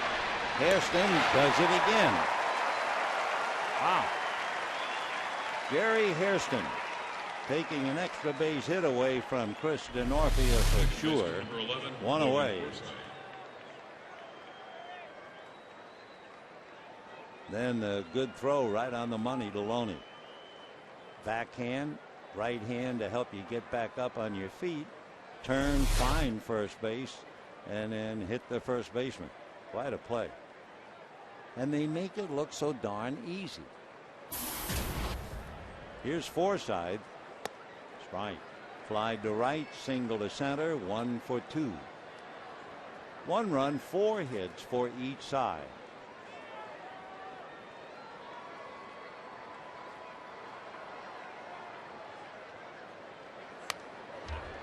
Fouled into the screen. For Capuano, moving along, he has not walked anybody. And it usually follows like night following day. When you have a pitcher with great control, all of the fielders are really on their toes, and you see the good play. Jason Marquez has walked 2, but one of those intentionally given. 0-2 to Forsythe. 1-2. Chase Headley waiting on deck. 12th meeting of the year, 12 of the 18. Dodgers have won 8 of the 11 and 4 of the 5 here. Dodgers will go to San Diego the end of September. Foul ball. So they'll have 6 games left against each other after today. Early September here, late September there. 1-2 the count as Bud Black trying to figure out how to steal a run.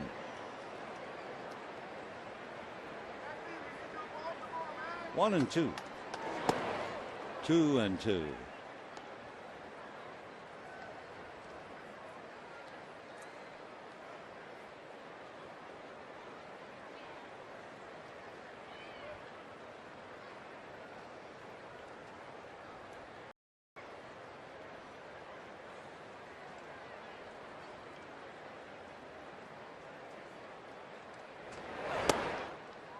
Three and two.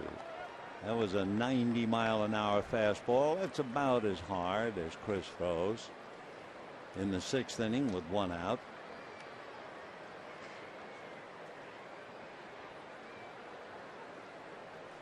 Three and two. In the dirt, chased and missed, and down goes Forsythe. So 2 out here in the 6th inning. The Padre run came in the 4th inning.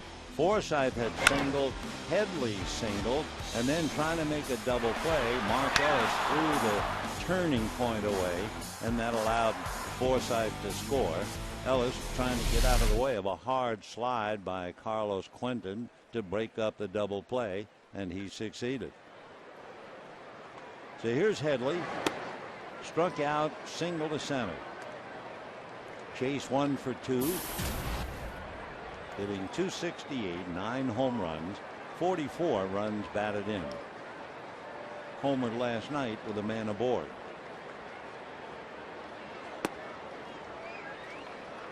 Two balls and no strikes the count.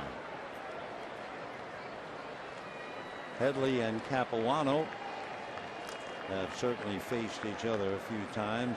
Headley has a home run against him and came into the game hitting .400 against him.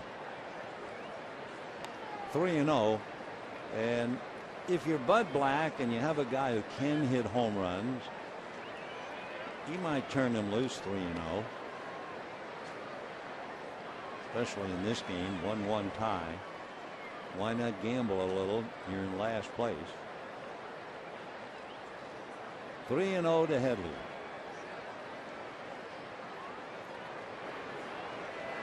Yep. I mean, why not? Chase checking his bat. If you're Bud Black, you're saying, I've got a ball club that can't score. I've got a guy who can hit a few home runs. He's hit 9. Why do I want him to look 3-0? Let him rip. 3-1 to count. Well, the Giants got a run. Buster Posey single home the go-ahead run in the 5th. Giants 3, Astros 2. High fly ball to right center. Ethier is calling, and Gwynn backs away. So no problem there. And they go 1-2-3 thanks to that fine play by Jerry Hairston. And at the end of 5.5 innings, a 1-1 tie.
Giants are winning. Dodgers are tied, trailing by a half. At the bottom of the barrel, Colorado just lost to Philadelphia. They're 14 back. Cole Hamels beat them 5-1. Hamels, winning his 11th, is now 11-4. Hunter Pence hit a 3-run home run. So what it means is, of course, Hamels will not appear against the Dodgers. They'll get Blanton, then they'll get Holiday, and then they'll get Cliff Lee. They also get Jason Marquise here in the bottom of the 6th inning, and Bobby Abreu will start it off. Strike. Marquise pitching very well, especially in the month of June, and Abreu is 0 for 2. Hit into a force play and fly to right.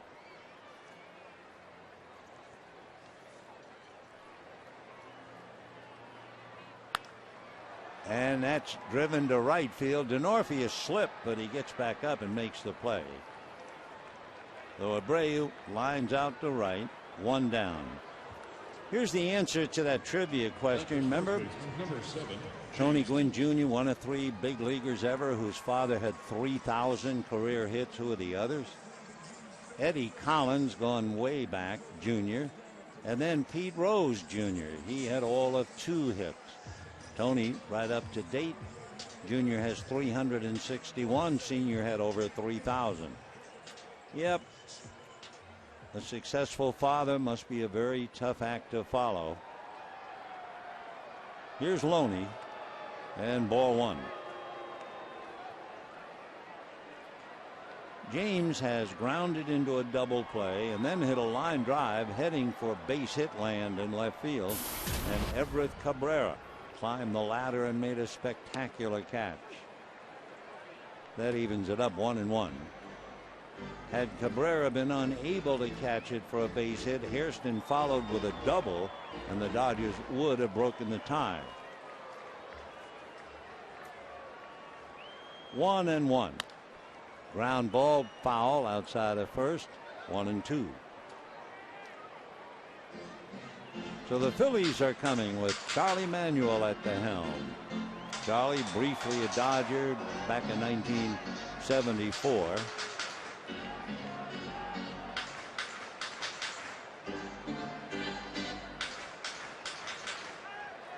One and 2 to James. Jerry Hairston on deck.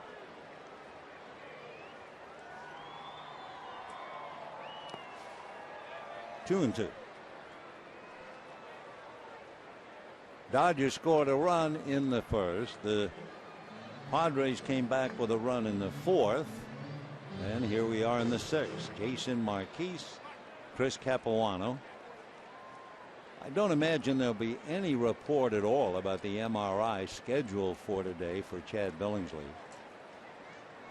I would assume we'd hear something about that tomorrow. 2 and 2. Fouled away.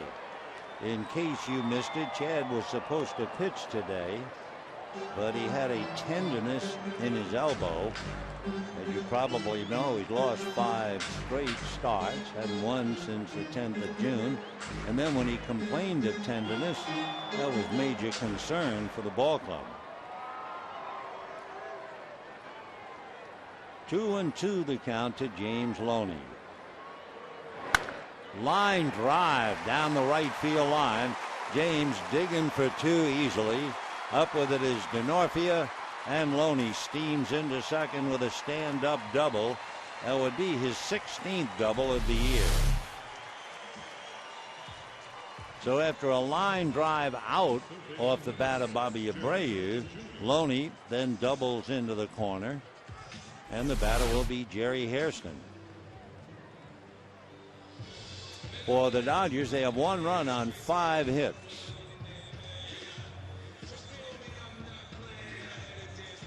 The Dodgers so far today are 1 for 8 with runners in scoring position. Hairston reached on the error and doubled.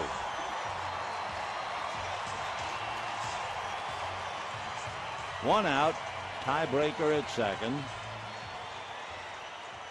Hairston with 21 RBIs, hitting .298.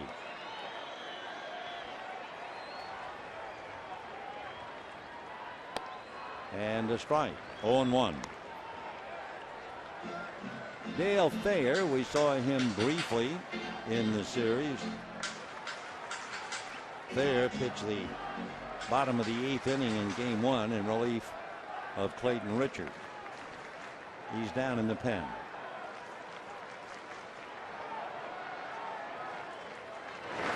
And a line drive base hit. Charging it is center fielder Maben.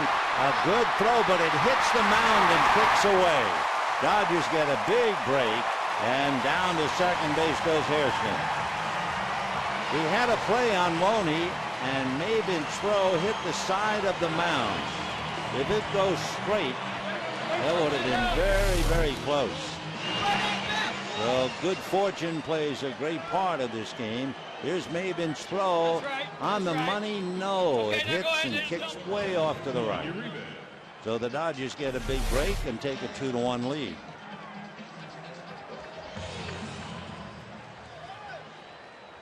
So Hairston 2 for 3 with a run batted in. Dodgers lead 2-1.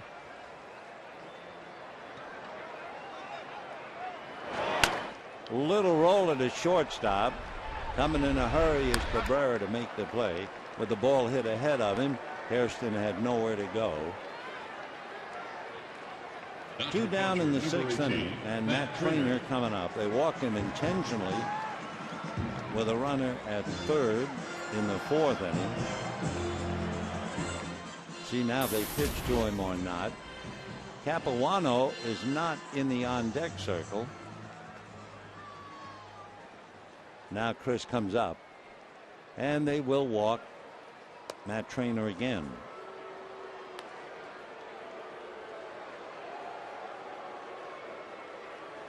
We had mentioned it earlier, and people like Bud Black really keeps tabs on that.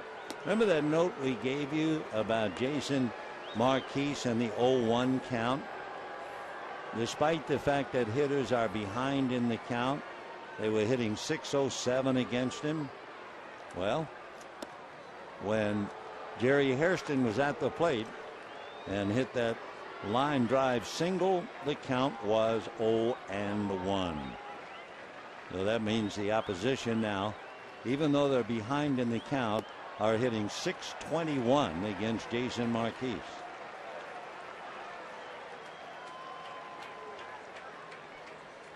All right, 2 on, 2 out, 2-1 in favor of the Dodgers. Capuano, who has had some pretty good swings, if nothing else, fly deep to center and fly to left. Coming up, Alex Hinshaw, the left-hander, joining Dale Thayer in the San Diego bullpen. By the way, we were wondering about Chad Billingsley, and we get the report that the MRI on Chad will be released either tonight or tomorrow, and we pray all is well.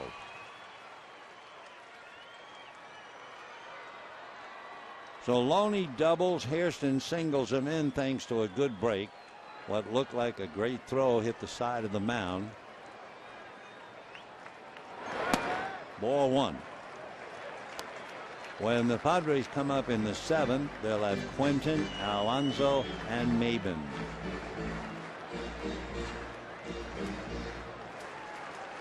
One ball and no strikes to Chris Capuano.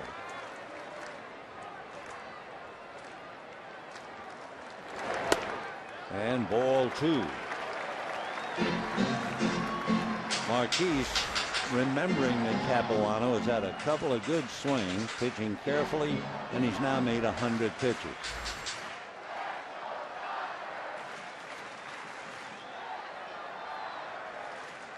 Capuano has 3 hits, 2 runs batted in this year. And a high fly ball to left center. Maben is there. Boy, Chris was really swinging that bat. 3 fly balls. Dodgers get 1 run, 2 hits, leave 2, and lead 2-1.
Well, as you can see, Marquise has allowed 2 earned runs, Capuano none, but it's been a good fight. Marquise making a few more pitches than Chris, each going to 6, and not very many hits and certainly not very many runs. As far as walks and strikeouts, not much in that department either. Only a total of 5 strikeouts combined for the 2 teams. So with all of that, we move to the 7th inning, and it'll be Capuano's effort. He'll be pitching against Carlos Quentin, Yonder Alonso, and Cameron Maben.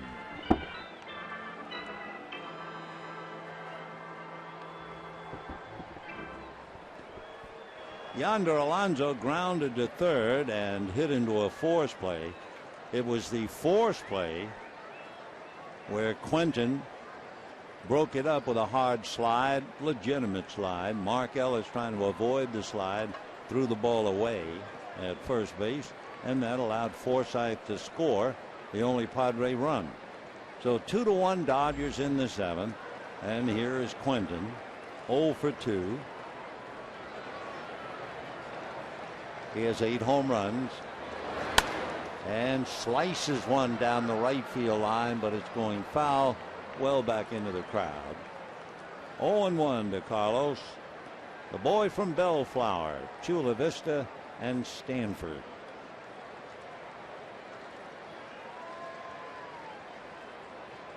No balls and 1 strike.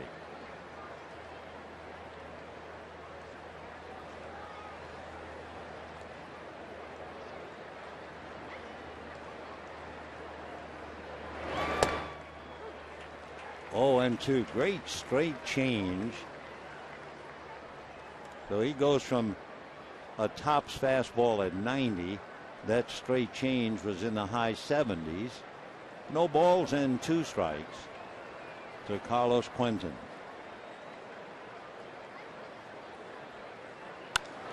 And a drive to right, Ethier to the track at the scoreboard.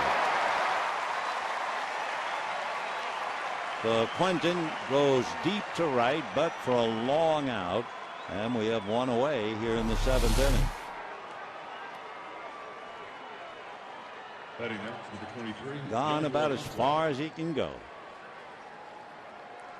So with 1 out, Yonder Alonso grounded to short, hit into a double play, 0 for 2. Nice play by Andre out there in right field. 7th inning, 2-1 Dodgers. And a high fly ball into shallow right center. Gwynn is the man. 2 down. You know, Tuesday, July 31st, Kirk Gibson bobblehead night presented by San Manuel Indian Bingo and Casino. Fans with the first 50,000 tickets receive a mini fist-pumping Gibson, celebrating his heroics in Game 1 of the '88 World Series. For tickets, visit Dodgers.com/promotion. Somewhere in the United States right about now, there is a fist-pumping Gibson after the Diamondbacks have been swept 3 in Chicago. Give him a wide berth. 1 ball and no strikes to Cameron Maben, who doubled, tried to bunt, popped it up, and was one-handed by Matt Trainer.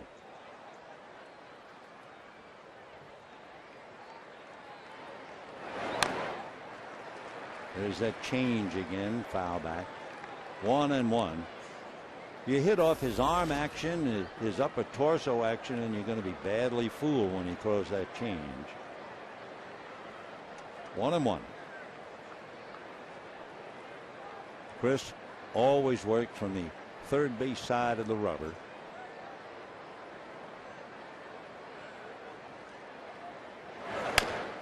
Chopper to third, right on the line is Hairston, and a bad throw and a great pick. Loney backhanding the ball, coming off the bag to do so. And Maben, who is now a threat to run, of course. Hairston right on the line and threw a sinker. And Loney had to come off the bag, so an error charge to Hairston. And the batter will be Everett Cabrera.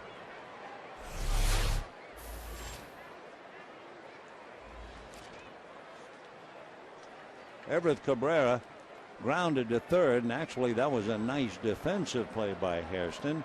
And then last time up, he grounded to third again. For Cameron Maben over there at first base, he has stolen 16 out of 20, and he absolutely figures to run. Again, with the philosophy that you would expect from Bud Black. 3-0, why not let him hit? In this moment, Maben looking for an opening to take off. But despite the fact Maben is very fast, remember, Capuano is very, very good. Holding runners on, picking them off, great move. So this is another battle within the war. Good base runner, very good pitcher. Foul ball out of play. So Cabrera all of a sudden finds himself 0-2, hitting only .230. 2 home runs, 12 runs batted in. Cabrera last night gave away his position in the starting role to Amarista. 0-2. Ball 1. So far, Maben has not been able to get a read on Capuano, even taking some advice from Dave Roberts.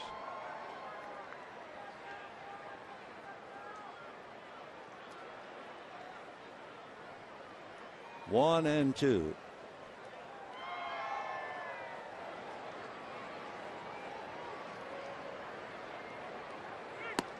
Two and two.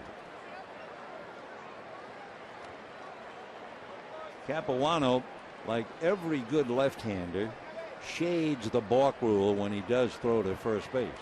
He doesn't break the rule, he just shades it. And he does it so well, he has not had a balk since 2005.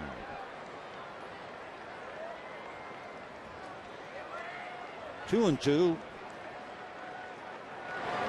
And that's going to be hit in the air to left field, landing at the feet of Abreu. That was a changeup.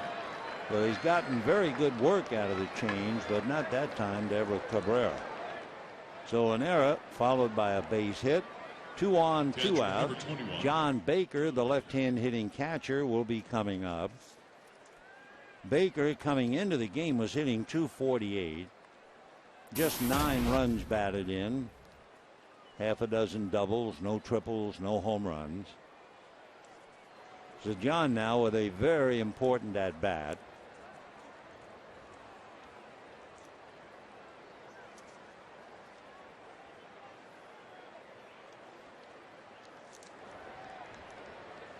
Capuano being very careful now, leading 2-1.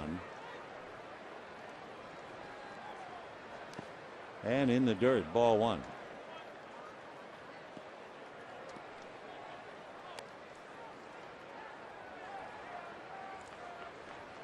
Right now, the Padres are looking at that awful set of numbers. 1 for 23 in the series with runners in scoring position. 1 for 23.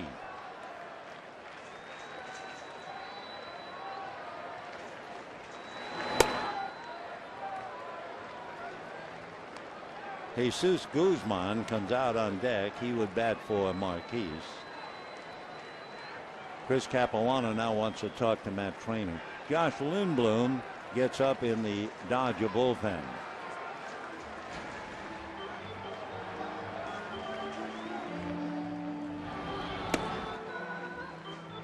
So John Baker out of Alameda and Walnut Creek, out of Cal.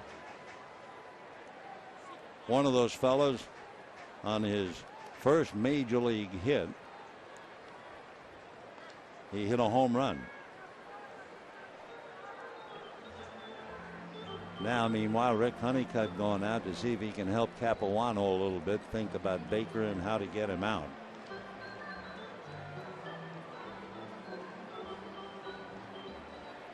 John Baker, interesting guy and a very tough guy. He's like the fighters in the Ultimate Fight Championship. For 3 or 4 winters, he worked out, took fighting lessons at Cesar Gracie's gym up in Pleasant Hill. He thinks, you know, once I'm finished playing baseball, I'll probably get into jiu-jitsu, ground fighting, martial art. He loves all of that. So one tough hombre checking in. As far as the pitch count, this is dangerous for Capuano, 2-0. Now 3-0.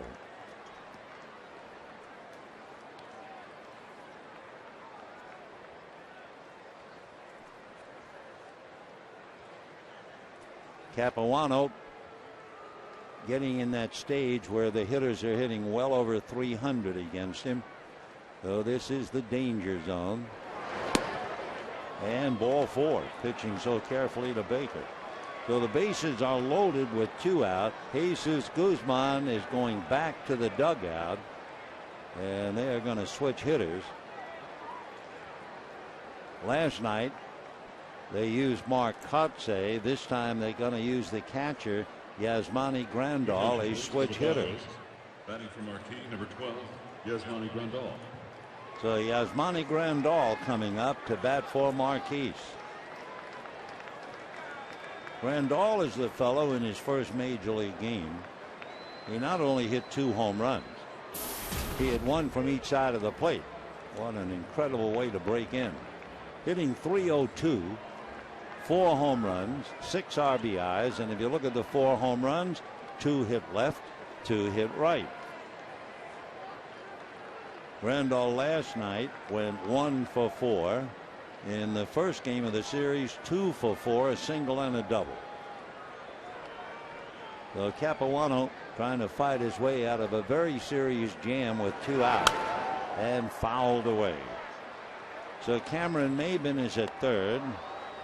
Everett Cabrera is at second. And John Baker is at first.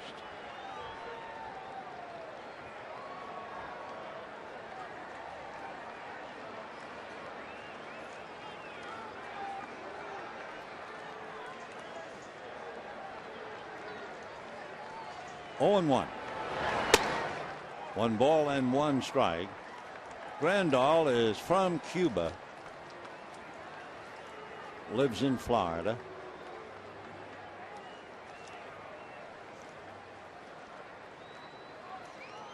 Grandal had been in the Reds organization, came here in the Matt Latos deal.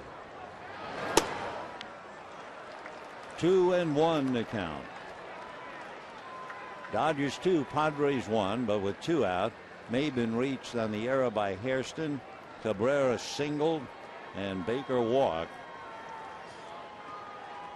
2-1 to Yasmani Grandal. Check swing is going to cost him a strike. That's that change. Boy, he's got a great one working. Grandal was originally drafted by the Red Sox, opted to go to the university, and now here he is, having been with the Reds. 2-2 with the bases loaded, 2 out, 2-1 Dodgers. Capuano deciding to think things over.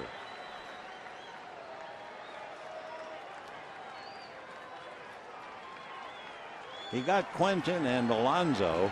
Maben reached on the error. Cabrera singled. Baker walked, and he's 2-2 to the pinch hitter Grandal. A little foul off first, no play for Loney.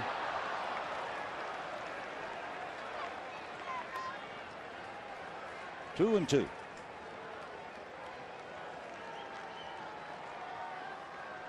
Grandal at the plate was a first-round pick by the Cincinnati Reds. Interesting, his mother, stepfather, his maternal grandparents, and himself, they won a national lottery that allowed them to come to the United States as legal residents. Now that's cashing in a big national lottery. And now we go all the way. So certainly a moment of truth here. 3-2, 2 out, and the bases loaded. 2-1 Dodgers in the 7th. Maben, Cabrera, and Baker. They're all ready to move. 3-2.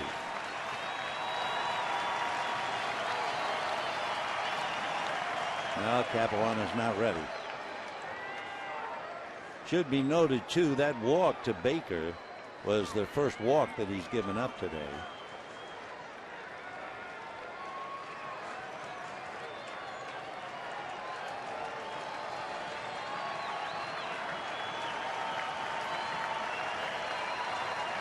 Three and two. Everybody goes. Fastball grounded back a third. Great stop by Hairston, and he throws it away.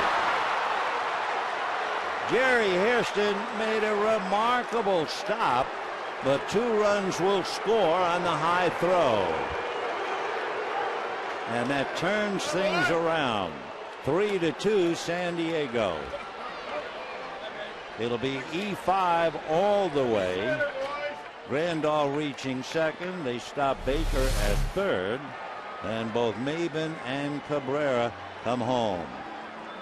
For Hairston, who's made a couple of fine plays and made a great stop on that ball, but he's also committed 2 errors, and this one really hurts. And it will take Capuano out after a great effort. Chris comes out, and we'll pause for this.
Two outs in the 7th inning, and then the first error of 2 committed by Jerry Hairston here in the 7th inning dug the hole, and Chris fell into it. Is charged with 3 runs so far. The runners at second and third are also his responsibility, so his day is not over yet. Meanwhile, the responsibility to get the last out has been given to Josh Lindblom, and the hitter against him, Chris DeNorfia, will not come up. Alexei Amarista at 5'6" will come up instead. Amarista was at the plate last night when the Padres pulled off the steal of home, etc. The previous inning, he had doubled. So the left-hand hitter at 5'6", first base open, and Logan Forsythe on deck. Second and third. Big curveball for a strike. Alexei Amarista. He came to the Padres in the deal that sent Ernesto Frieri to the Angels. Amarista is from Barcelona. Barcelona Venezuela.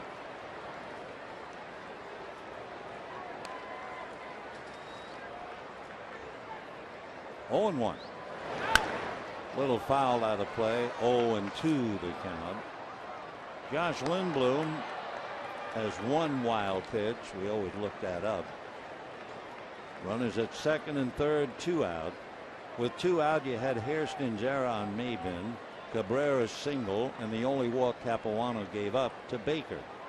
And then you had the second error by Hairston, allowing the 2 runs to put the Padres in front. Ground ball right by, and another great stop. Safe at first is Amarista, and the run scored. Jerry Hairston has made some remarkable plays at third base, but when you look in the box score, you're going to see that he's committed 2 errors. He takes a double away with this incredible stop, gets his throw, and Amarista just does beat it with a head-first slide. So that means Baker scores, and the Padres lead 4-2. That's a single, would easily have been a double.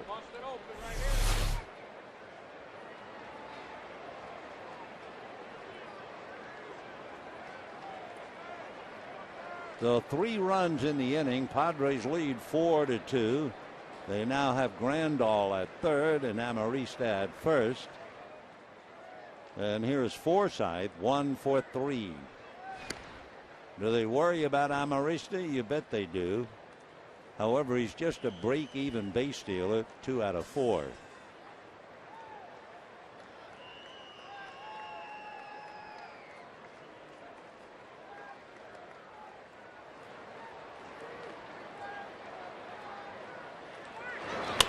And sounded like a cracked bat and just a fly ball to center, and that will be that. However, 8 men come to the plate, 3 come home, and at the end of 6.5, it's 4-2 San Diego.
can see, among other things, Jason Marquis did a pretty good job in keeping some base runners off. He still had trouble with Andre Ethier, had 2 base hits and a run batted in. And Jerry Hairston was playing the role of a hero with a double single in RBI. He has had a half of a great day at third base. He has made some dazzling stops, and then he's had trouble with the throw. Meanwhile, Alexei Amarista, who played right field the other night for the first time in his career, is out there now, and Joe Thatcher is ball 1 on Gwynn. Up north, the Giants are leading the Astros 3-2, bottom of the 7th inning. Joe Thatcher out of Indianapolis. Sidearm pitch for a strike. Tony Gwynn singled, stole a base, scored a run. Since then, struck out, fly to center.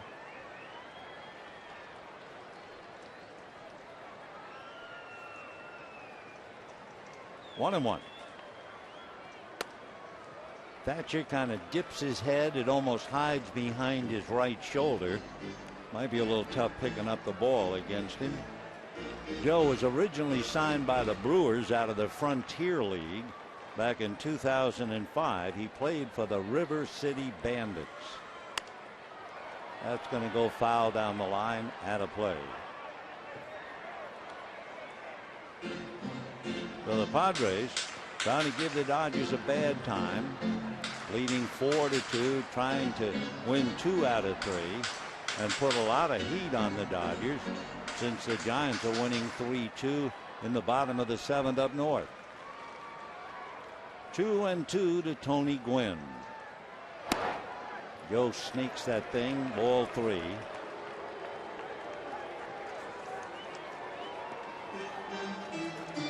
Thatcher comes in with a record of 0-2, but a good ERA, 2.8. How about that coincidence? And there's that pitch up that we talk about, that so many hitters with 2 strikes chase and miss. 1 away. You know, a reminder, you can become a member of the 2012 Dodger season ticket holder family. Purchase today. You receive all of this year's new benefits and full postseason rights. Second tickets between the bases start at $10 a game. Visit Dodgers.com/season tickets today. Strike. 0-1.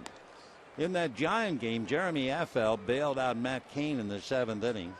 With the runners on the corners for Houston at first and third, he got a pop fly and a fly ball to get out of the jam. Soft line drive right at Cabrera, though Ellis goes out. 2 out in the 7th. Andre Ethier coming up. By the way, with Alexei Amarista getting that base hit in the 7th inning that got a run home, Ernesto Frieri, who came to the Angels from San Diego for Amarista. Frieri today gave up his first runs of the season, allowing 3 in the 9th inning in a game that the Angels held on to win 10-8. So here's Ethier, single to right, single up along third when Headley backed up, and this time a pop fly around the plate. John Baker in foul ground, can make it.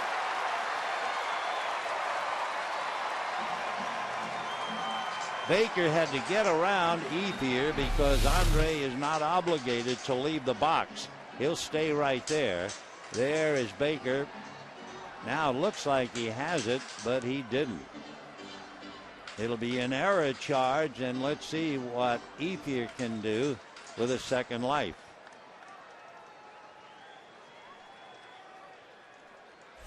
So Baker draws the error. We've had 6 errors in the game. Dodgers have committed 4, and the Padres 2.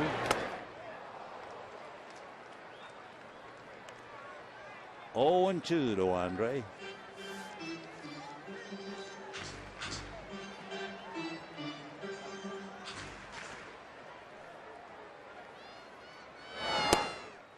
Ethier against the left-hander Hatcher, 2 for 10. That would be a 200 batting average. Andre hitting 298. 2-2.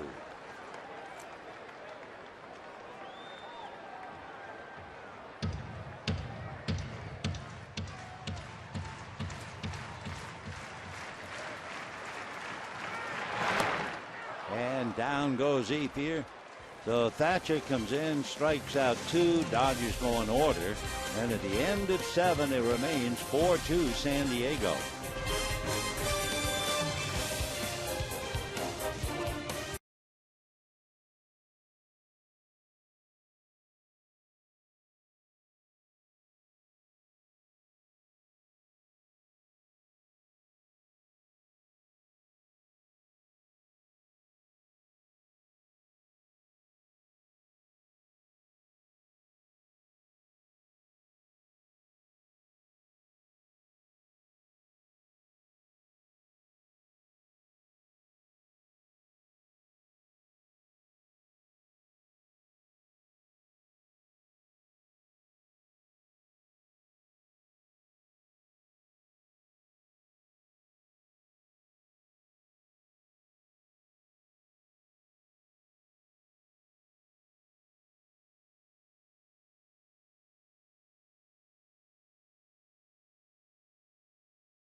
So leading, you wonder about those 6 errors, but you might also wonder about tomorrow's pitchers.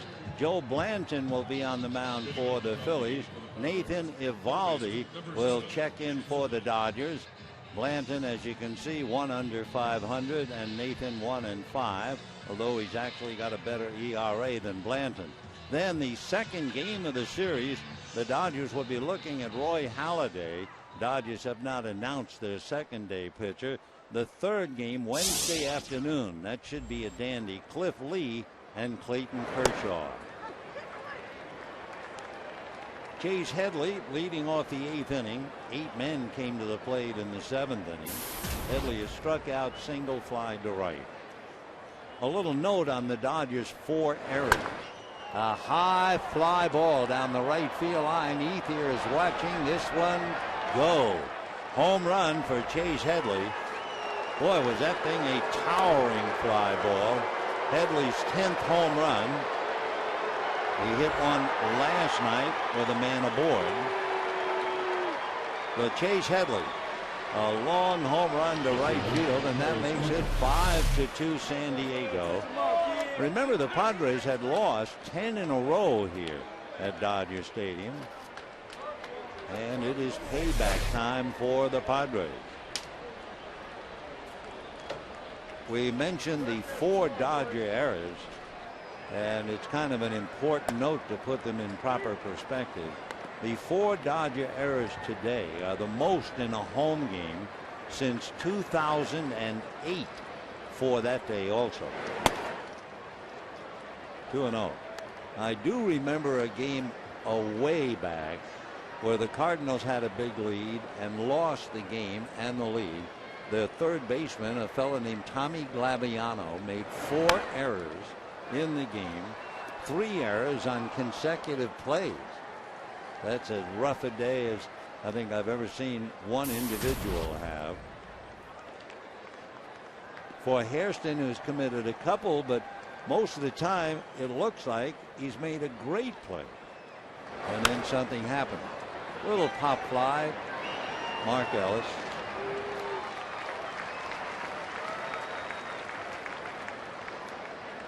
Batting next, number 23. So one away. Yonder Alonso. Yonder Alonso coming up. Alonso grounded to short, hit into a double play, fly to center. In the Dodger bullpen, Sean Tollison begins to warm up.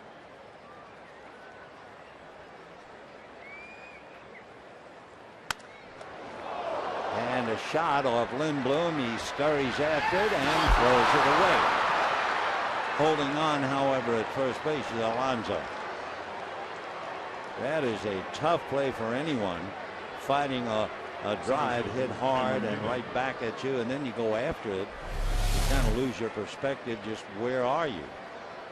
It will go as a base hit, and well, it should. Josh spinning, throwing, and threw it behind Loney.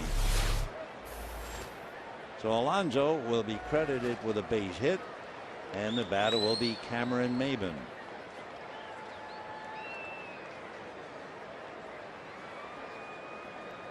Five to 2 in favor of the Padres. Maybin had doubled, popped up a bunt, and then reached on the error in the 7th inning.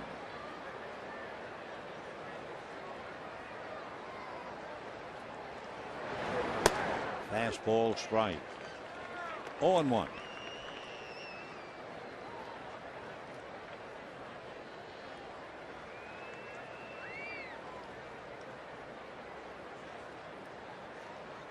Eight hits for the Padres now to go with their 5 runs.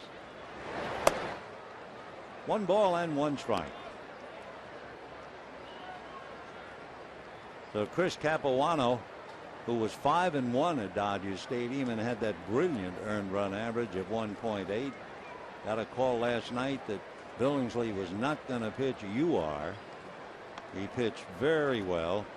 Got into some troubles, and then errors undermined his efforts in the 7th inning.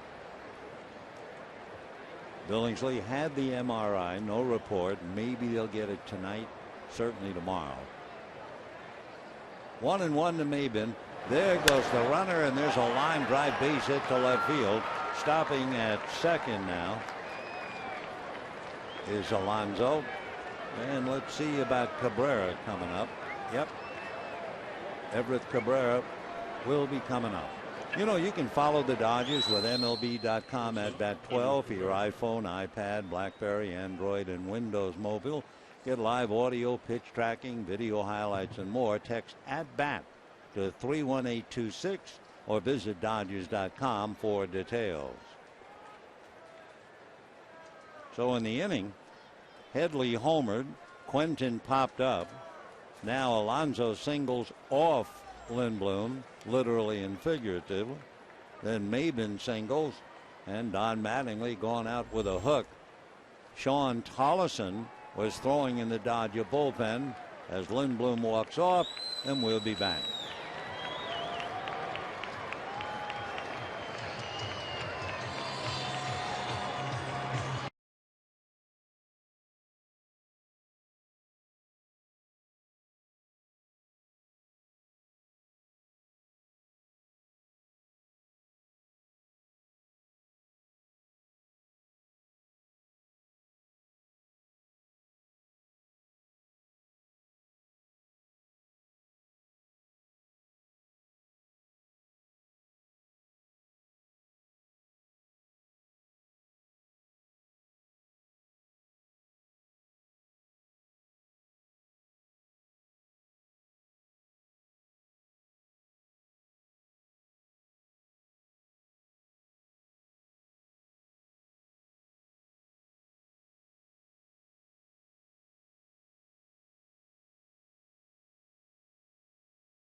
struggles came with 2 out in the 7th inning. Great plays by Hairston to get the ball and then trouble throwing it away. He made an even tougher play later on this ball and then scrambled and again got his throw just offline, and Amarista beat it. So it wound up being a 3-run 7th inning. And then in the 8th inning, Headley homered against Lindblom, who made only 10 pitches. Sean Tollison coming in now, first and second, 5-2 San Diego, and Everett Cabrera, the shortstop, who is 1 for 3, coming up.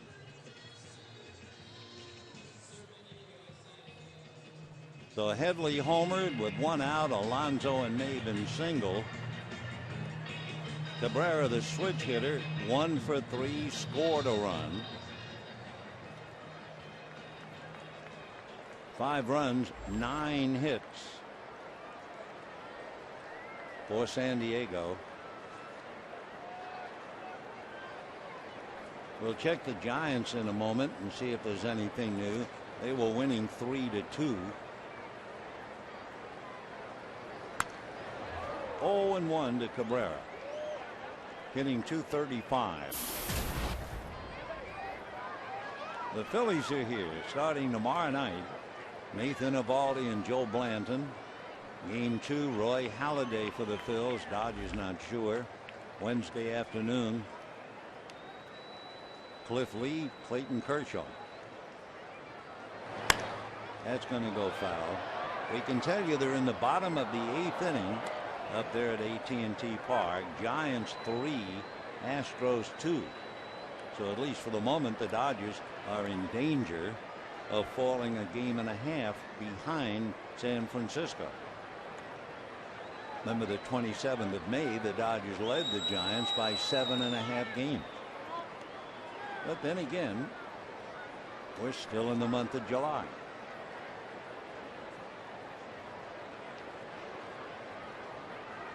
Cabrera, 2 home runs, 12 runs batted in, with Alonso and Maben out on the lines. 0-2.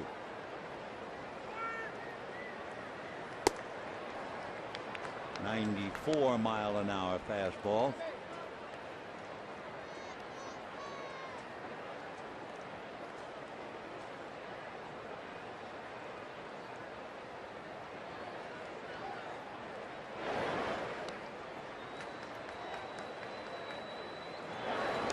Check swing.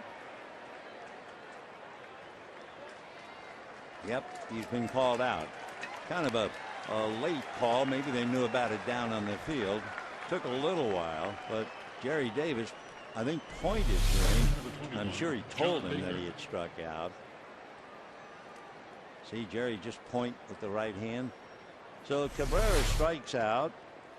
2 down, first and second. John Baker struck out, singled, and then walked in the 7th inning. That allowed Grandal to come up, and then the big error by Jerry Hairston. 2 out, 2 on, 1 in, 5-2 San Diego. We're in the top of the 8th. 0-1. Mark Kotsay, who appeared as a pinch hitter last night and popped up to short, is out on deck. He also appeared as a pinch hitter in game 1 and popped up to short. So Mark is 0 for 2. He's waiting. Alonso and Maben out on the lines with 2 out. 0-1 to John Baker. 0-2. Down in the Padre bullpen, Luke Gregerson warming up. Used to be Luke Gregerson, Mike Adams, and Heath Bell, and Gregerson still remains in the pen. 0-2. Ball 1. Now Gregerson gets the holds and gives the ball to Houston Street, who picked up the win last night. Paid attendance today, 39,715. 1-2. See you later. So both Cabrera and Baker strike out. Padres score 1, lead 2, and lead 5-2.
For San Diego, 2 runs, 6 hits, and 4 errors for the Dodgers. And in the bottom of the 8th inning, with Joe Thatcher still out on the mound, the left-hander will be facing Bobby Abreu, James Loney, and then Jerry Hairston. Padres scored a run in the 4th, a big 3 in the 7th, and added another in the 8th. Dodger run came in the 6th inning when Loney doubled and Hairston single picked him up. Dodgers scored in the 1st inning.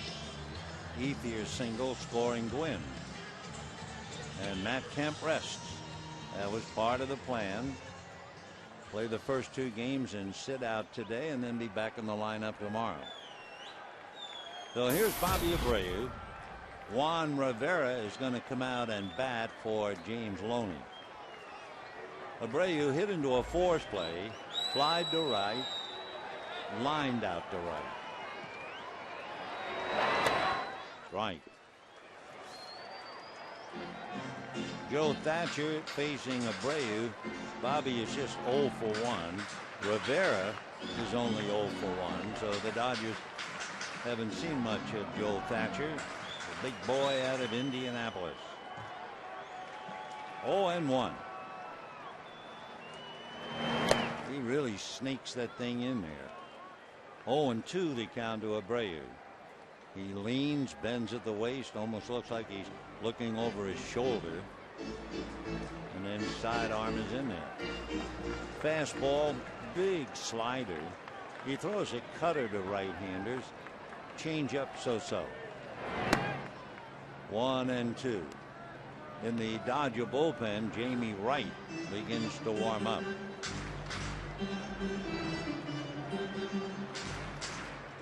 One and 2 to Bobby Abreu. Light breeze blowing out to right field. There's the slider off the plate. 2-2.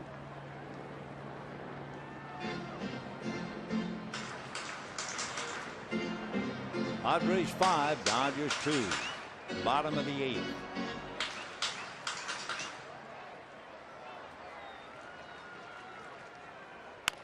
Little tap at the third. Headley. So Abreu taps out. He goes 0 for 4 in the cleanup role. And we have 1 out in the 8th. James Loney due up and Juan Rivera the batter. Loney had hit into a double play, robbed of a hit on a leaping Cabrera play at short. And then James doubled to right and scored the Dodgers' second run in the 6th inning. So Rivera now checking in. There'll be a meeting at the mound. That'll be enough for Thatcher, and we'll be right back.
.63, 200-pounder. He's 27 years old, out of Illinois.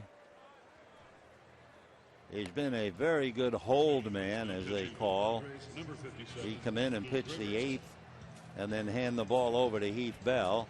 Now he's asked to pitch the 8th with 1 out, and then we assume hand the ball to Houston Street.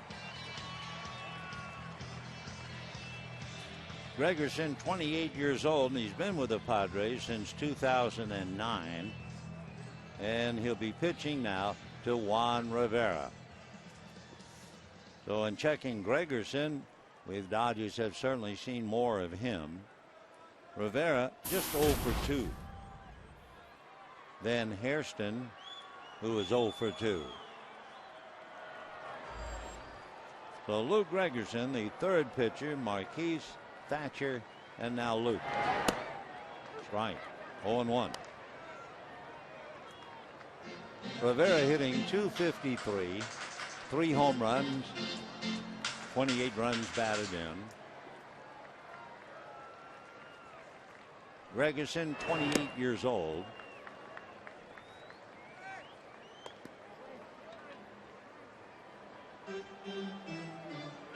Luke spent a lot of time in the Cardinal organization. Took him about 4 years to work his way to San Diego. You remember the shortstop the Padres had by the name of Khalil Green? Well, if you do, Padres made a deal with the Cardinals. They sent Khalil Green to St. Louis, and Luke Gregerson came to San Diego.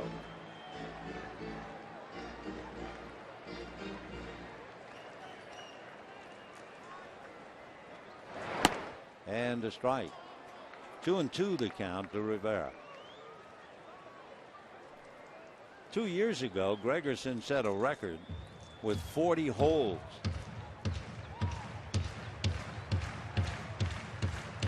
Two and two.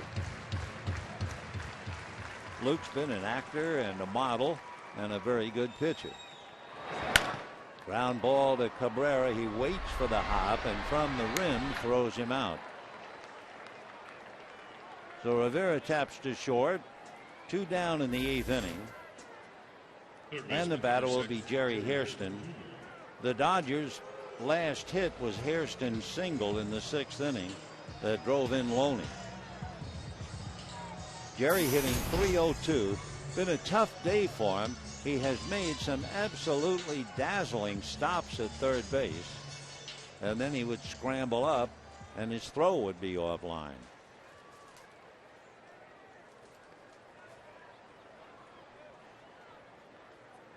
Hairston reached on an error, doubled and singled. Ball one. When the Padres come up in the ninth, they will start with Gregerson's spot.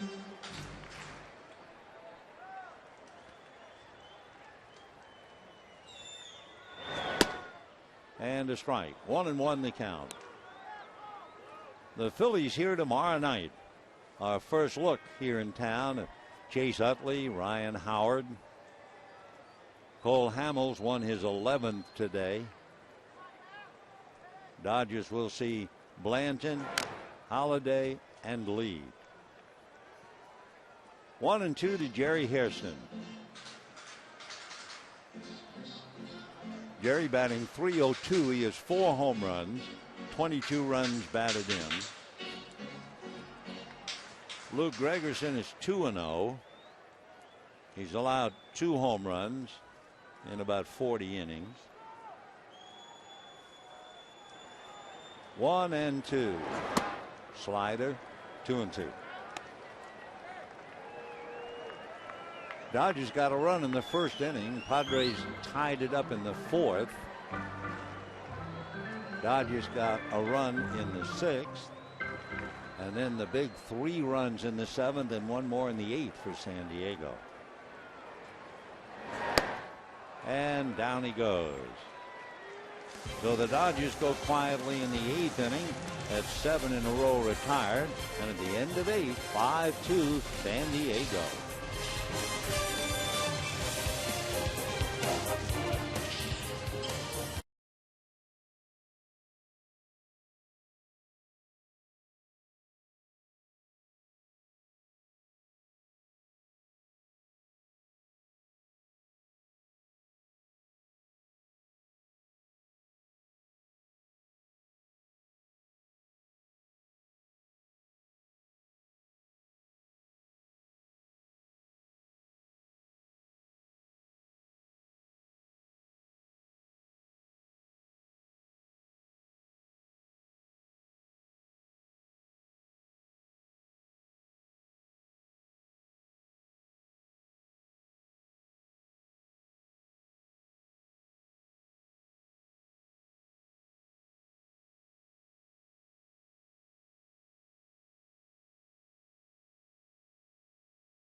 We go to the 9th inning. The Dodgers make a couple of changes. Juan Rivera, who batted for James Loney, stays in the game and takes over at first base.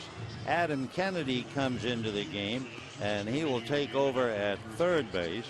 So Jamie Wright, the new pitcher, will go in Hairston's spot, and that way Kennedy will bat 9th. Now pitching for the Dodgers, number 28, Jamie Wright. Lou Gregerson will give way to Mark Kotsay. So it'll be Kotsay, Amarista, and Forsythe in that order. 5-2 in favor of San Diego. Up north, it's 3-2 with 1 out in the 9th inning. Santiago Casilla, who has blown 4 saves in his last 6 opportunities, is now pitching.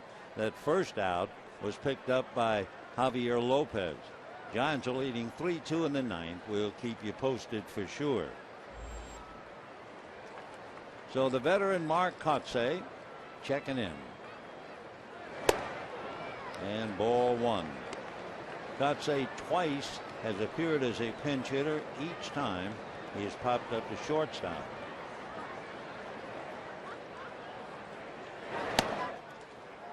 1-1 to mark.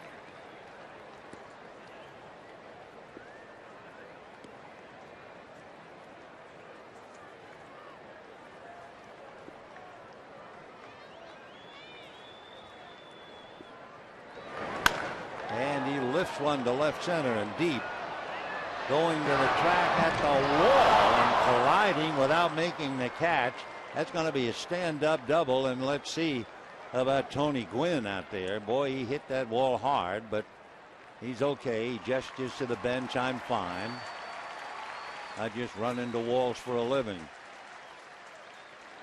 And father sitting upstairs, I'm sure, had his heart in his mouth on this play. Tony not about to quit. The ball made him quit as he hit the wall. Never did touch it. So Kotsay gets himself a long double. And with nobody out, Amarista, Forsythe, and Headley trying to pick him up. And Gwynn apparently okay. 5-2 in favor of the Padres, and they're looking for more.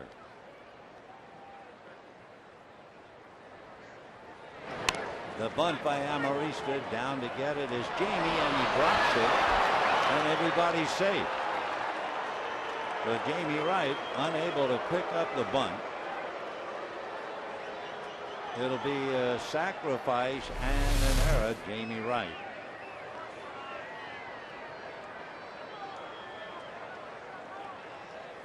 Sacrifice getting Kotsay to third, the error allowing Amarista to be safely aboard. So the Dodgers in trouble again. First and third, nobody out, ninth inning, and they're down 5-2. Logan Forsythe flied to right, single to center, struck out, fly to center. Up north, Casilla retired the last two Astros to save the game for Matt Cain.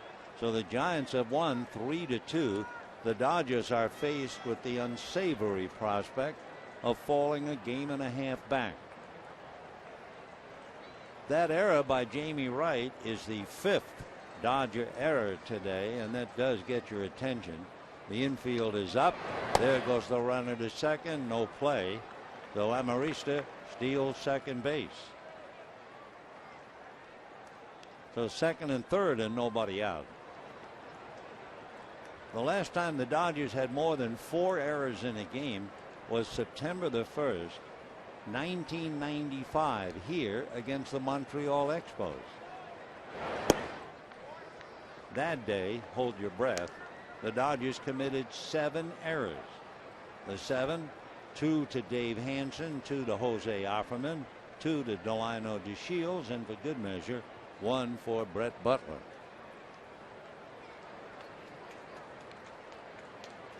Two and 0 the count. Ground ball to the right side. Ellis is on it. The runners have to hold. One down.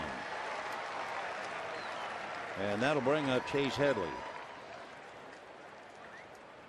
One of the really interesting and odd notes, 17 years apart for more than 4 errors, and the same plate umpire, the crew chief, Jerry Davis. That is kind of interesting. He had nothing to do with the plays. Now they're going to walk Headley and take their chances against Carlos Quentin. Headley had singled and homered. This will load the bases. Quentin is 0 for 4. He had a home run and a single last night, 2 for 8, and 1 for 4 in the first game. Now batting left fielder number 18. So he is 3 for 12 and facing Jamie Wright. Dodgers now play the infield back as Quentin checks in. Quentin this year has grounded into 3 double plays.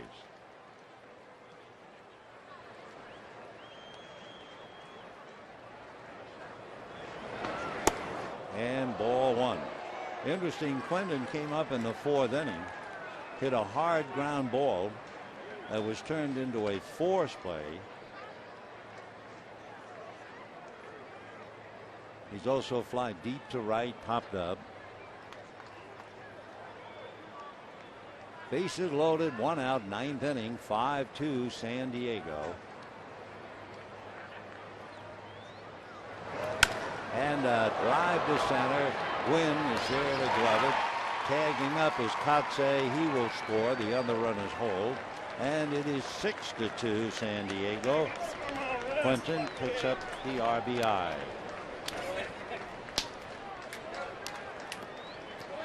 First baseman number 23, Yonder Alonso. So Yonder Alonso coming up with 2 out. Runners at first and second. And the Padres leading by 4. Alonso grounded to short, grounded into a double play, flied to center, and singled off the body of Josh Lindblom in the 8th inning.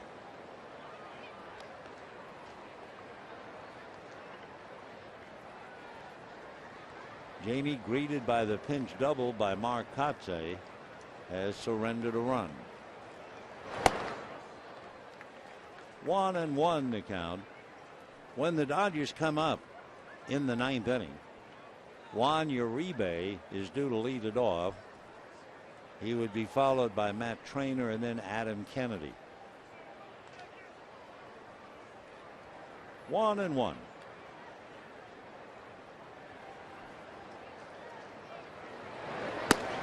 Ball 2. Down in the Dodger bullpen, you may know the story. Javi Guerra went to Mexico. His father is having a heart operation. So Josh Wall was brought up from the minors, and Josh is down there in the pen. Hope and pray things go well for Javi's father. And that's going to be a base hit to right. Charging Ethier. Here comes Amarista as the throw goes to second. And it is now 7-2. So the Padres having themselves a fine time after losing 10 in a row. They had to break the Dodgers' hearts last night, and now they're just knocking them around from pillar to post. So Amarista, who had bunted and reached only because of Wright's bobble and error, he comes home. So far, a 2-run inning. And the batter is Cameron Maben. Runners at first and second, 2 out. And Maben a shot up the middle. That's going to go into center. A great effort and a smart throw to third, but not in time. Isn't it amazing how the big leaguers think on their feet? Mark Ellis chasing down a ground ball, and he's thinking maybe that guy will round third. He knew he didn't have a play at first, and sure enough, he goes to third and almost got Headley, who just did get back.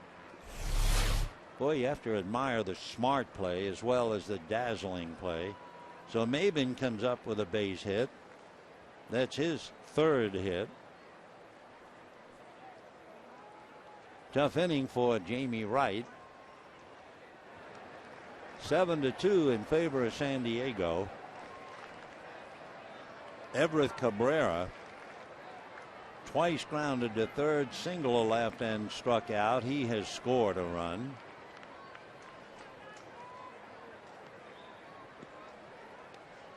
So the base is loaded and a chance for San Diego to get even more. 1 ball and no strikes. Everett Cabrera, switch hitter, 1 for 4 today.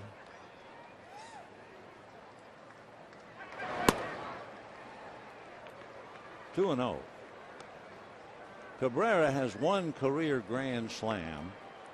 Everett hit it 3 years ago against the New York Mets. So he's got Maben, Alonso, and Headley all out on the lines. And a high bouncer to Mark Ellis. There is the 3rd out in the 9th inning. 2 runs come in, and we're heading for the bottom of the 9th. 7-2 San Diego.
the ninth inning. Alexei Amarista, who was in right field, moves over to left field.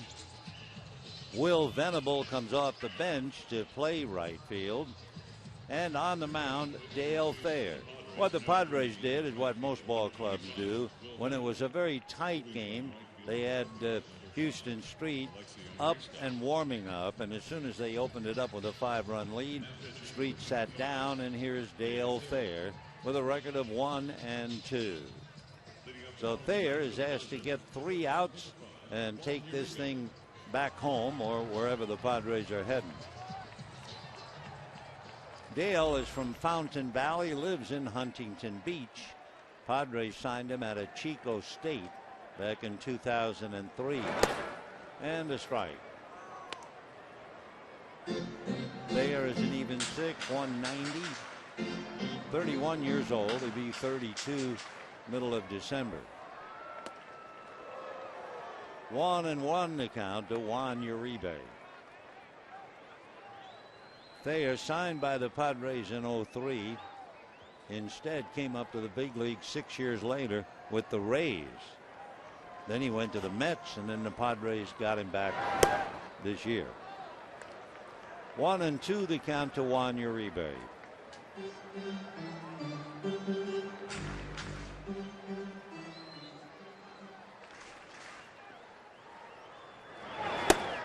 Two and two the count. Basically, from Thayer, the hitters know they're going to get a fastball, slider, and change. 2-2 to Juan Uribe, hitting 194.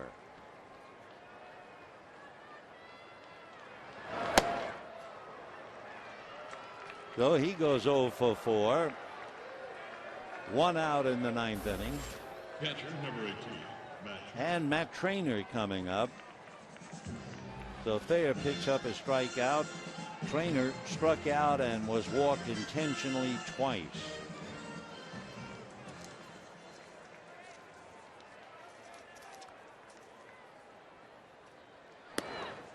And a strike. Thayer 1-2. He has walked 6 while striking out 23. So almost 4-1. 1 ball and 1 strike.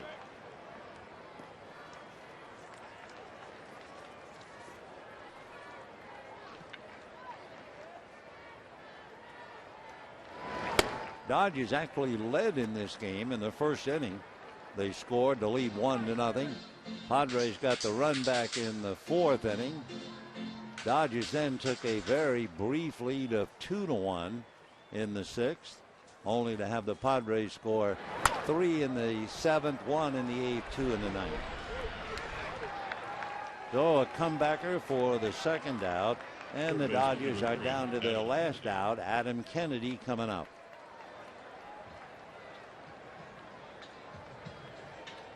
Giants won. Dodgers are about to lose, and the Giants are about to increase their lead to 1.5 games.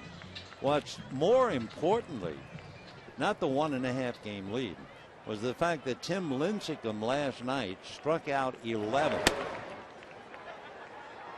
Pitched a very strong shutout, only to have the bullpen let it get away in the 9th inning. The Giants still went on to win. But if Lincecum is not the Lincecum of 3-10, if Lincecum is 10-3, a totally different look to this game. And I'm sure the Giants are hoping that in the second half, Lincecum will be more like the way he pitched last night. Meanwhile, a 2-out single for Adam Kennedy to the hole on the right side, and that'll bring up Tony Gwynn.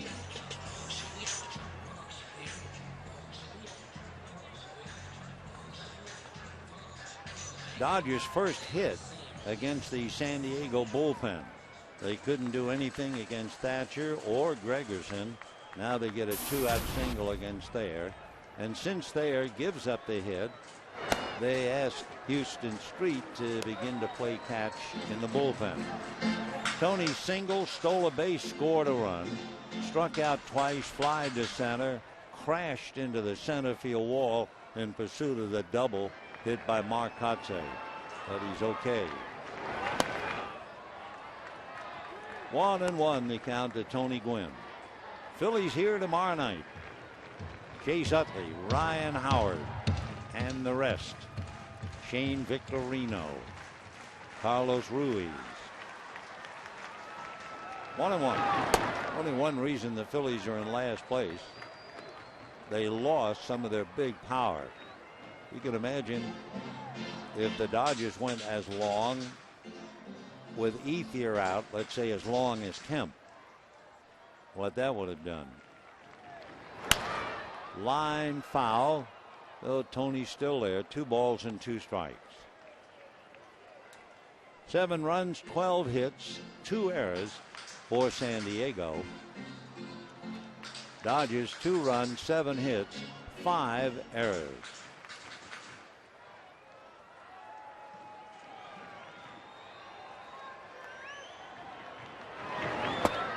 Three and 2.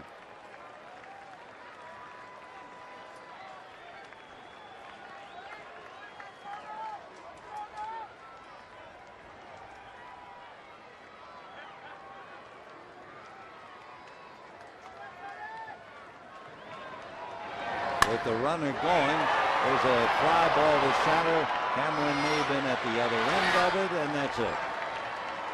So the Dodgers go quietly. They get 1 hit in the last 3 innings. 7 runs, 12 hits, 2 errors for the Padres.